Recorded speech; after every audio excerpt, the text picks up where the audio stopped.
श्रुतिस्मृतिपुराणानाम् आलयं करुणालयं नमामि भगवत्पादं शङ्करं लोकशङ्करम्। शङ्कारूपेण मच्चित्तं पङ्कीकृतमभूद्यया किङ्करीयस्य सामाया शङ्कराचार्यमाश्रये। प्रह्लादवरदो देवो यो नृसिंहः परो हरिः नृसिंहोपासकं नित्यं तं नृसिंहगुरुं भजे। श्री सच्चिदानंद शिवाविनव्य नृसिंहभारत्यवितान् यतीन्द्रान् विद्यानिधीन् मन्त्रनिधीन् सदात्मनिष्ठान् भजे मानव शम्भुरूपान्। सदात्मध्याननिरतं विषयेभ्यः पराङ्मुखं नौमि शास्त्रेषु निष्णातं चन्द्रशेखर भारतीम्। विवेकिनं महाप्रज्ञं धैर्यौदार्य क्षमानिधिं सदाभिनवपूर्वं तं विद्यातीर्थगुरुं भजे। अज्ञानां जाह्नवीतीर्थं विद्यातीर्थं विवेकिनां सर्वेषां सुखदं तीर्थं भारतीतीर्थमाश्रये। विद्याविनयसम्पन्नं वीतरागं विवेकिनं वन्दे वेदान्ततत्त्वज्ञं विदुशेखर भारतीम्। नमामि यामिनीनाथलेखालङ्कृतकुन्तलां भवानीं भवसन्तापनिर्वापणसुधानदीम्। अद्वैतामृतवर्षिणीं भगवतीमष्टादशाध्यायिनीम् अम्ब त्वामनुसन्दधामि भगवद्गीते भवद्वेषिणीम्। अथ त्रयोदशोऽध्यायः। श्रीभगवान् उवाच इदं शरीरं कौन्तेय क्षेत्रमित्यभिधीयते एतद्यो वेत्ति तं प्राहुः क्षेत्रज्ञ इति तद्विदः। क्षेत्रज्ञं चापि मां विद्धि सर्वक्षेत्रेषु भारत क्षेत्रक्षेत्रज्ञयोर्ज्ञानं यत्तज्ज्ञानं मतं मम। ಸೊ ಈ ಎರಡು ಶ್ಲೋಕದಲ್ಲಿ ಮೊದಲನೇ ಶ್ಲೋಕದಲ್ಲಿ ಈ ಶರೀರ ಯಾವುದನ್ನ ನಾವು ನಾನು ಅಂತ ಹೇಳ್ತಾ ಇದ್ದೀವೋ ಆ ಶರೀರವನ್ನ ಕ್ಷೇತ್ರಂ ಅಂತ ಕರೆಯಲಾಗಿದೆ. ಕ್ಷೇತ್ರಂ ಅಂತ ಹೇಳಿದ್ರೆ ಪ್ರಕೃತಿಯಿಂದ ಉಂಟಾಗಿರೋದು, ಪಂಚಭೂತಗಳ ಕಾರ್ಯ ಅದು. ಅದನ್ನ ಯಾರು ತಿಳಿಯುತ್ತಾನೋ, ವಿಷಯವಾಗಿ ಯಾರು ತಿಳಿಯುತ್ತಾನೋ ಇದು ನಾನು ಅಂತ, ಅಥವಾ ಇದು ನನ್ನ ಶರೀರ, ಅಥವಾ ವೇದಾಂತ ಹೇಳ್ಕೊಡೋ ರೀತಿಯಲ್ಲಿ ನಾನು ಇವುಗಳಿಂದ ಬೇರೆಯಾದವನು, ಇದು ನನ್ನಿಂದ ಅರಿಯಲ್ಪಡುವ, ನನ್ನಿಂದ ಬೆಳಗಲ್ಪಡುವ ಒಂದು ವಸ್ತು ಅಂತ ತಿಳಿಯುತ್ತಾನೋ ಅವನಿಗೆ ಕ್ಷೇತ್ರಜ್ಞ ಅಂತ ಹೆಸರು ಅಂತ ಹೇಳಿದ್ರು. ಆ ಕ್ಷೇತ್ರಜ್ಞಾನವನು ಪ್ರತಿಯೊಬ್ಬರಿಗೂ ಈ ಕ್ಷೇತ್ರಜ್ಞಾನವನು ಅನುಭವದಲ್ಲಿದ್ದಾನೆ. ಯಾಕಂದ್ರೆ ನಾವು ಈ ಶರೀರವನ್ನ ನಾನು ಅಥವಾ ನನ್ನದು ಅಂತ ತಿಳಿತಾ ಇದ್ದೀವಿ. ಈ ಕ್ಷೇತ್ರಜ್ಞನ ಎರಡನೇ ಶ್ಲೋಕದಲ್ಲಿ ಪ್ರತಿಯೊಂದು ಶರೀರದಲ್ಲೂ ಇರೋ ಕ್ಷೇತ್ರಜ್ಞ ನಾನೇನೆ ಅಂತ ಪರಮಾತ್ಮ ತಿಳಿಸ್ತಾ ಇದ್ದಾನೆ. ಹಾಗಾಗಿ ಕ್ಷೇತ್ರಜ್ಞಂ ಚಾಪಿ ಮಾಂ ವಿದ್ಧಿ, ನಾನು ಅಂತ ತಿಳಿ, ಆ ಕ್ಷೇತ್ರಜ್ಞಾನ ನಾನು ಅಂತ ತಿಳಿ ಅಂತ. ಹಾಗಾದ್ರೆ ಏನಾಯ್ತು, ನಾವು ನಮ್ಮನ್ನ ಈ ಕ್ಷೇತ್ರವನ್ನು ತಿಳಿಯುವನು ನಾನು ಅಂತ ನಾವು ತಿಳ್ಕೊಂಡಿದ್ರೆ ಇವಾಗ ಪರಮಾತ್ಮ ಏನ್ ಹೇಳ್ತಾ ಇದ್ದಾನೆ, ಅದು ನಾನೇನೆ ಅಂತ ಹೇಳ್ತಾ ಇದ್ದಾನೆ. ಏನಾಗ್ತಾ ಇದೆ, ಒಂದು ರೀತಿಯಲ್ಲಿ ಒಂದು ಅಟ್ ಸಮ್ ಲೆವೆಲ್ ಈ ಪದಾರ್ಥ ಶೋಧನೆ, ತತ್ವಮಸಿ ಅಂತ ಹೇಳುವಾಗ ತತ್ ಅಂತ ಒಂದು ಶಬ್ದ ಇದೆ, ತ್ವಮ್ ಅಂತ ಶಬ್ದ ಇದೆ. ತತ್ ಅಂತ ಹೇಳಿದ್ರೆ ಅದು ಅಂತ, ತ್ವಮ್ ಅಂತ ಹೇಳಿದ್ರೆ ನೀನು ಅಂತ. ಹಾಗಾದ್ರೆ ಆ ನೀನು ಅಂತ ಶಬ್ದಕ್ಕೆ ನಾವು ಒಂದು ವಿವೇಕ ಮಾಡಿ ಭಗವಂತ ತೋರಿಸ್ತಾ ಇದ್ದಾನೆ. ಆ ನೀನು ಅಂತ ಯಾವ್ದಿದೆಯೋ ಈ ಪಂಚಕೋಶಗಳಿಂದ ಆಗಿರೋ ಈ ಶರೀರದಿಂದ ಬೇರೆಯಾಗಿರೋ ನೀನು ಅಂತ ಯಾವ್ದಿದೆಯೋ ಅದು ಪರಮಾತ್ಮ ಸ್ವರೂಪವೇ ಅಂತ ಒಂದು ಮಹಾವಾಕ್ಯದ ಒಂದು ಅರ್ಥ ಇಲ್ಲಿ ಬರ್ತಾ ಇದೆ.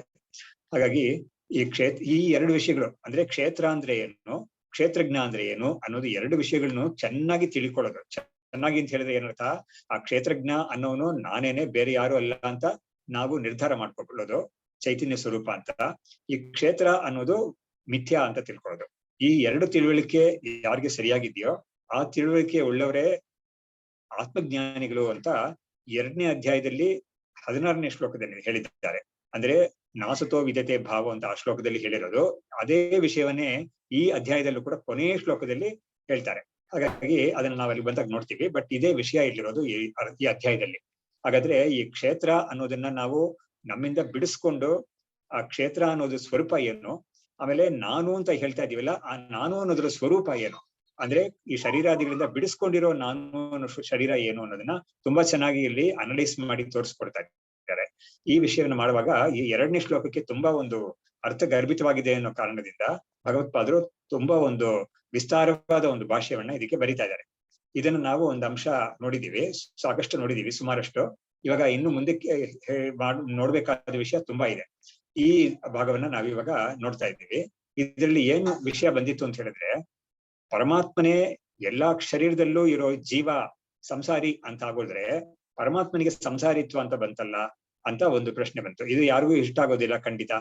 ಆಮೇಲೆ ಇನ್ನೊಂದು, ಸರಿ ಪರಮಾತ್ಮನಿಗೆ ಸಂಸಾರ ಇಲ್ಲ, ಪರಮಾತ್ಮ ನಿರ್ಲಿಪ್ತನಾಗೇ ಇದ್ದಾನೆ ಅಂತ ಹೇಳಿದ್ರೆ ಮತ್ತೆ ಯಾರನ್ನ ನೀವು ಸಂಸಾರಿ ಅಂತ ಹೇಳ್ತೀರಾ? ಅವಾಗ ಯಾರನ್ನು ಹೇಳಕ್ಕೆ ಆಗೋದಿಲ್ಲ. ಅವಾಗ ಸಂಸಾರ ಅನ್ನೋದೇ ಇಲ್ಲ ಅಂತ ಆಗುತ್ತೆ. ಹಾಗಾದ್ರೆ ಸಂಸಾರ ಅನ್ನೋದೇ ಇಲ್ಲ ಅಂತ ಆಗೋದ್ರೆ ವೇದ ಶಾಸ್ತ್ರ ಉಪನಿಷತ್ತು ಎಲ್ಲ ಬಂದಿರೋದು ಯಾತಿಗೆ? ನಮಗೆ ಸಂಸಾರದಿಂದ ನಮ್ಮನ್ನ ಬಿಡಿಸಿ ತೋರಿಸಿ ನಮಗೆ ಒಂದು ಮುಕ್ತಿಯನ್ನು ಕೊಡೋದಕ್ಕಾಗಿ ಬಂದಿದೆ ಅದು. ಹಾಗಾದ್ರೆ ಯಾರು ಸಂಸಾರಿ ಅಲ್ವೇ ಇಲ್ಲ, ಸಂಸಾರನೂ ಇಲ್ವೇ ಇಲ್ಲ ಅಂತ ಆಗೋದ್ರೆ ಈ ವೇದಶಾಸ್ತ್ರ ಉಪನಿಷತ್ತು ಇದಕ್ಕೆಲ್ಲ ವ್ಯರ್ಥ. ಅದಕ್ಕೆ ಒಂದು ಸ್ಥಾನವೇ ಇಲ್ಲ ಅಂತ ಆಗೋಗುತ್ತೆ. ಈ ಒಂದು ಎರಡು ಆಪತ್ತಿಗಳಿಗೂ ನೀವು ಉತ್ತರ ಕೊಡ್ಬೇಕು ಅಂತ ಬರುತ್ತೆ. ಅದ್ವೈತಿನ ಮೇಲೆ ಅದ್ವೈತ ಅಂತ ಹೇಳಿದ್ರೆ ಯಾರು ಸಿದ್ಧಾಂತಿ ಅಂತ ಇವಾಗ ಅದ್ವೈತದ ಪಕ್ಷವನ್ನ ಹಿಡ್ಕೊಂಡು ಹೇಳಕ್ ಬರ್ತಿದಾರೋ ಅವ್ರಿಗೆ ಅವ್ರ ಮೇಲೆ ಈ ಎರಡು ಪ್ರಶ್ನೆಯನ್ನು ನಿಲ್ತಾ ಇದೆ. ಈ ಎರಡು ಪ್ರಶ್ನೆಗೂ ಅವರು ಅಡ್ರೆಸ್ ಮಾಡಿ ಅದನ್ನ ಎರಡಕ್ಕೂ ಸಮಾಧಾನ ಹೇಳ್ಬೇಕಾಗಿದೆ. ಅದಕ್ಕೆ ಅವರು ಸಮಾಧಾನವನ್ನು ಹೇಳುವಾಗ ಮೊದಲನೇ ಅಂಶ ಯಾವುದು? ಜೀವನಿಗೆ ಅಥವಾ ಪರಮಾತ್ಮನಿಗೆ ಸಂಸಾರ ಅಂತ ಇರೋ ಅಂಶವನ್ನ ಅವರು ಹೇಳಿ ತೋರಿಸ್ಕೊಟ್ರು. ಏನು ಅಂದ್ರೆ, ಸಂಸಾರ ಅಂತ ಇರೋದು ಅವಿದ್ಯೆಯಿಂದ ಬಂದಿರೋದು. ಅವಿದ್ಯೆ ಅನ್ನೋದು ಇದ್ರೆ ಸಂಸಾರ, ಅವಿದ್ಯೆ ಇಲ್ಲದೆ ಇರೋದು ಸಂಸಾರ ಇಲ್ಲ ಅನ್ನೋದನ್ನ ಸ್ವಲ್ಪ ಮಟ್ಟಿಗೆ ತಿಳಿಸಿದ್ದಾರೆ. ಇನ್ನು ಮುಂದೆ ಕೇಳ್ಬೇಕಾದ ವಿಷಯ ಇದೆ. ಸರಿ, ಇವಾಗ ಶಾಸ್ತ್ರ ಅನ್ನೋದು ಯಾವುದು? ಶಾಸ್ತ್ರ ಅಂದ್ರೆ ಉಪನಿಷತ್ತುಗಳು ಅಂತ. ನಮ್ಗೆ ಮುಕ್ತಿ ಶಾಸ್ತ್ರ, ಅದೇ ಮುಕ್ತಿ ಅಂತ ಹೇಳಿದ್ರೆ ಜ್ಞಾನವನ್ನು ನಮ್ಗೆ ಕೊಟ್ಟು ನಮ್ಗೆ ಮುಕ್ತಿಯನ್ನು ಕೊಡೋ ಒಂದು ಶಾಸ್ತ್ರಕ್ಕೆ ಮುಕ್ತಿ ಶಾಸ್ತ್ರ ಅಂತ, ಅದೇ ವೇದಾಂತ, ಅದೇ ಉಪನಿಷತ್ ಅಂತ. ಅದಕ್ಕೆ ಸ್ಥಾನವೇ ಇಲ್ಲದೆ ಹೋಗ್ಬಿಡುತ್ತಲ್ಲ ಅಂತ ಕೇಳಿದ್ರೆ ಆ ಒಂದು ಪ್ರಶ್ನೆಯನ್ನ ಅಡ್ರೆಸ್ ಮಾಡಕ್ಕೆ ಅವರು ಇವಾಗ ಪ್ರಾರಂಭ ಮಾಡಿದ್ದಾರೆ. ಇದನ್ನ ನಾವು ಹೋದ ಕ್ಲಾಸಲ್ಲಿ ನಾವು ಇದನ್ನ ನೋಡಕ್ ಶುರು ಮಾಡಿದ್ವಿ. ಅದನ್ನ ನಾನು ಮತ್ತೆ ಒಂದ್ಸತಿ ಅದನ್ನ ಹೇಳ್ಬಿಟ್ಟು ಮುಂದಕ್ಕೆ ಅದು ಹೇಗೆ ಹೋಗ್ತಾ ಇದೆ ಈ ಡಿಸ್ಕಷನ್ ಅನ್ನೋದನ್ನ ನಾನು ತಿಳಿಸ್ತೀನಿ. ಇವಾಗ ಈ ಭಾಷೆಯಲ್ಲಿ ಪಂಕ್ತಿ ಇವಾಗ ಹೀಗೆ ಶುರುವಾಗಿದೆ. ನಾನು ಏವಂ ಸತಿ ಸಂಸಾರ ಸಂಸಾರಿತ್ವ ಅಭಾವೇ ಶಾಸ್ತ್ರ ಅನರ್ಥಕ್ಯಾದಿ ದೋಷಃ ಸ್ಯಾದಿತಿ ಚೇತ್ ನ ಸರ್ವೈಹಿ ಅಭ್ಯುಪಗತತ್ವಾತ್. ಹೀಗಾದ್ರೆ ಸಂಸಾರ ಅನ್ನೋದು ಇಲ್ವೇ ಇಲ್ಲ, ಸಂಸಾರಿ ಅನ್ನೋದು ಇಲ್ವೇ ಇಲ್ಲ ಅಂತ ಆಗೋದ್ರೆ ಶಾಸ್ತ್ರ ಅನರ್ಥಕ್ಯ ಅಂದ್ರೆ ಶಾಸ್ತ್ರಕ್ಕೆ ಏನು ಪ್ರಯೋಜನನೇ ಇಲ್ಲ, ವ್ಯರ್ಥ ಅದು ಅಂತ ಒಂದು ದೋಷ ಬಂದ್ರೆ ಆದಿ ಪನ್ನೋದ್ರಿಂದ ಇನ್ನೂ ಕೆಲವು ವಿಷಯಗಳು ಇದೆ ಅದರಲ್ಲಿ. ಆ ದೋಷ ಅಂತ ಬಂದ್ರೆ ಅದಕ್ಕೆ ಸಿದ್ಧಾಂತಿ ಹೇಳ್ತಾ ಇದ್ದಾರೆ, ಇಲ್ಲ ಇದು ಎಲ್ಲರೂ ಒಪ್ಕೊಂಡಿರೋ ವಿಷಯನೇ ಇದು. ಅಂದ್ರೆ ಈ ಶಾಸ್ತ್ರ ಅನ್ನೋದಕ್ಕೆ ಅನರ್ಥಕ್ಯ ಅನ್ನೋದನ್ನ ಒಂದು ಲೆವೆಲ್ ಅಲ್ಲಿ ಎಲ್ಲರೂ ಒಪ್ಕೊಂಡಿದ್ದಾರೆ. ನಾನ್ ಮಾತ್ರ ಅಲ್ಲ, ಅದು ಅದ್ವೈತಿಯಾಗಿರೋ ನಾನ್ ಮಾತ್ರ ಅಲ್ಲ, ಅದ್ವೈತಿಗಳು ಅಲ್ಲದೆ ಇರೋ ಬಾಕಿ ಯಾರು ಇದ್ದಾರೋ, ಯಾರು ನ್ಯಾಯ ವೈಶೇಷಿಕ ಸಾಂಖ್ಯ ಅಂತ ಯಾರ್ಯಾರು ಇದ್ದಾರೋ ಅಂದ್ರೆ ಆಸ್ತಿಕ ದರ್ಶನ ಅವರೆಲ್ಲ ಕೂಡ ಒಂದು ಬಂಧದಿಂದ ಮುಕ್ತಿಯನ್ನು ನಾನು ತೋರಿಸ್ಕೊಡ್ತೀನಿ ಅಂತ ಅವರವರು ಒಂದು ಸಿಸ್ಟಮ್ಸ್ ಮಾಡ್ಕೊಂಡಿದ್ದಾರೆ. ಆ ಸಿಸ್ಟಮ್ಸ್ ಅಲ್ಲಿ ಅವರು ಕೂಡ ಇದನ್ನೇ ಒಪ್ಕೊಂಡಿದ್ದಾರೆ ನೋಡಿ ಅಂತ ಅದನ್ನ ಭಗವತ್ಪಾದರು ಎತ್ತಿ ತೋರಿಸಿ ಮಾತ್ರ ಅಡ್ರೆಸ್ ಮಾಡ್ಬೇಕು ಅನ್ನೋ ಪ್ರಶ್ನೆ ಅಲ್ಲ, ಅದು ಅವ್ರಿಗೂ ಈ ಗುಣ ಇದೆ ಅನ್ನೋದನ್ನ ಅವರು ತಿಳಿಪಡುತ್ತಾರೆ. ಸರ್ವೈಹಿ ಆತ್ಮವಾದಿಭಿಃ ಅಭ್ಯುಪಗತಃ ದೋಷಃ ನ ಏಕೇನ ಪರಿಹರ್ತವ್ಯ ಭವತಿ. ಎಲ್ಲರಿಂದಲೂ ಒಪ್ಕೊಂಡಿದ್ದಾರೆ, ಎಲ್ಲರೂ ಒಪ್ಕೊಂಡಿದ್ದಾರೆ ಈ ವಿಷಯವನ್ನ. ಅಂದ್ರೆ ಈ ಶಾಸ್ತ್ರದ ಅನರ್ಥಕ್ಯ ಇದೆ ಅನ್ನೋದನ್ನ ಆತ್ಮವಾದಿಗಳು ಅಂದ್ರೆ ಇವರೆಲ್ಲ ಯಾರು? ಆತ್ಮ ಅಂತ ಒಂದಿದೆ, ಅದಕ್ಕೆ ಬಂಧ ಅಂತ ಒಂದಿದೆ, ಅದಕ್ಕೆ ಮೋಕ್ಷ ಅಂತ ಒಂದು ಬರ್ಬೇಕಾಗಿದೆ ಅನ್ನೋದನ್ನ ಒಪ್ಕೊಂಡಿರೋ ಎಲ್ಲಾ ವಾದಿಗಳು ಕೂಡ ಈ ಶಾಸ್ತ್ರಕ್ಕೆ ಅನರ್ಥಕ್ಯ ಅನ್ನೋದನ್ನ ಒಂದು ಲೆವೆಲ್ ಅಲ್ಲಿ ಒಪ್ಕೊಂಡಿದ್ದಾರೆ ನೋಡಿ ಅನ್ನೋದನ್ನ ಡೆಮಾನ್ಸ್ಟ್ರೇಟ್ ಮಾಡ್ತಾರೆ ಅವರು. ಕಥಂ ಅಭ್ಯುಪಗತಃ ಇತಿ, ಹೇಗೆ ಒಪ್ಕೊಂಡಿದ್ದಾರೆ ಅವರು ಅಂತ ಹೇಳಿದ್ರೆ ಅದಕ್ಕೆ ಹೇಳ್ತಾ ಇದ್ದಾರೆ, ಮುಕ್ತಾತ್ಮನಾಭಿ. ಸ್ವಲ್ಪ ಯಾರೋ ಅವರ ಅಲ್ಲಿದ್ದ ಸ್ಪೀಕರ್ ಸ್ವಲ್ಪ ಮೈಕ್ ಸ್ವಲ್ಪ ಮ್ಯೂಟ್ ಮಾಡ್ಕೊಳ್ಳಿ ದಯವಿಟ್ಟು. ಮುಕ್ತಾತ್ಮನಾಂ ಹಿ ಸಂಸಾರ ಸಂಸಾರಿತ್ವ ವ್ಯವಹಾರಾಭಾವ ಸರ್ವೈರೇವ ಆತ್ಮವಾದಿಭಿಃ ಇಷ್ಯತೆ. ಮುಕ್ತಾತ್ಮನಾಮ್ ಅಂದ್ರೆ ಯಾರು? ಎಲ್ಲಾ ಮತಗಳಲ್ಲೂ ಕೂಡ ಬಂಧದಲ್ಲಿ ಕೆಲವರಿದ್ದಾರೆ, ಮುಕ್ತಿಯನ್ನು ಹೊಂದಿದಾರು ಕೆಲವರು ಅಂತ ಒಪ್ಕೊಳ್ತಾ ಇದಾರಲ್ಲ. ಆ ಮುಕ್ತಿಯನ್ನು ಹೊಂದಿರೋ ವ್ಯಕ್ತಿಗಳಿಗೆ, ಆ ಜೀವರುಗಳಿಗೆ ಶಾಸ್ತ್ರದ ಒಂದು ರೆಲೆವೆನ್ಸ್ ಇಲ್ಲ ಅವರಿಗೆ. ಅಂದ್ರೆ they no longer need the shastra because they have achieved the purpose of the shastra, they have transcended the purpose of the shastra. ಆತರ ಆಗೋಗಿದ್ದಾರೆ. ಅವರಿಗೆ ಇನ್ಮೇಲೆ ಶಾಸ್ತ್ರ ಬೇಕಿಲ್ಲ ಅವ್ರಿಗೆ ಅನ್ನೋ ಒಂದು ವಿಷಯವನ್ನ ಅವರು ಕೂಡ ಒಪ್ಕೊಳ್ತಾರೆ ಅಂತ ಅದನ್ನ ಹೇಳ್ತಾ ಇದ್ದಾರೆ. ಮುಕ್ತಾನಾಂ ಹಿ ಸಂಸಾರ ಸಂಸಾರಿತ್ವ ವ್ಯವಹಾರಾಭಾವ ಸರ್ವೈರೇವ ಆತ್ಮವಾದಿಭಿಃ ಇಷ್ಯತೆ.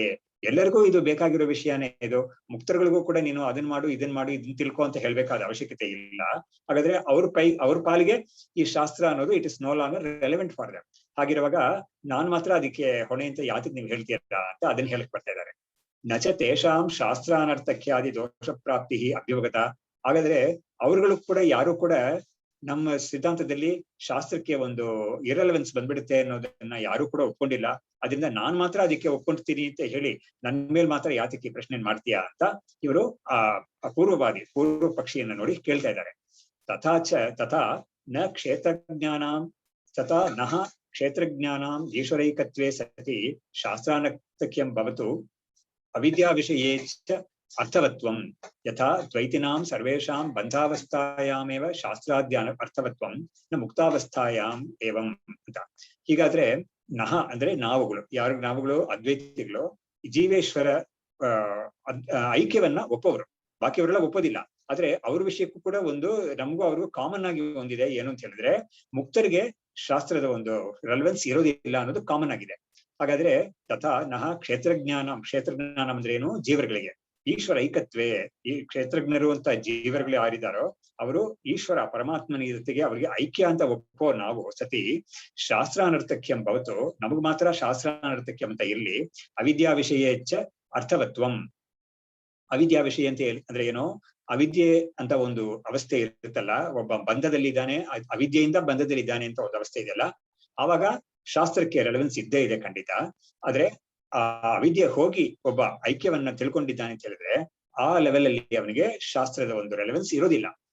ಯಥಾ ದ್ವೈತಿನಾಂ ಸರ್ವೇಷಾಂ ಬದ್ಧಾವಸ್ಥಾಯಾಮೇವ ಶಾಸ್ತ್ರಾದ್ಯರ್ಥವತ್ವಂ ನ ಮುಕ್ತಾವಸ್ಥಾಯಾಂ ಏವಂ. ಇದಕ್ಕೆ ಕೂಡ ಒಂದು ನಮಗೂ ಅವ್ರಿಗೂ ಒಂದು ಕಾಮನ್ ಫೀಚರ್ ಇದೆ. ಯಾರಿಗೆ? ಅದ್ವೈತಿಗಳಿಗೂ ದ್ವೈತಿಗಳಿಗೂ ಒಂದು ಕಾಮನ್ ಫೀಚರ್ ಇದೆ. ದ್ವೈತಿನಾಂ ಸರ್ವೇಷಾಂ, ದ್ವೈತಿಗಳಲ್ಲಿ ಬೇಕಾದಷ್ಟು ಸ್ಕೂಲ್ಸ್ ಇದೆ. ಯಾರ್ಯಾರು? ಸಾಂಖ್ಯ, ಯೋಗ, ನ್ಯಾಯ, ವೈಶೇಷಿಕ, ಇವರೆಲ್ಲ ಪಾಶುಪತ, ಇವರೆಲ್ಲರೂ ಕೂಡ ದ್ವೈತಕ್ಕೆ ಸೇರಿದವರು, ದ್ವೈತ ಮತಗಳು ಅವರೆಲ್ಲ.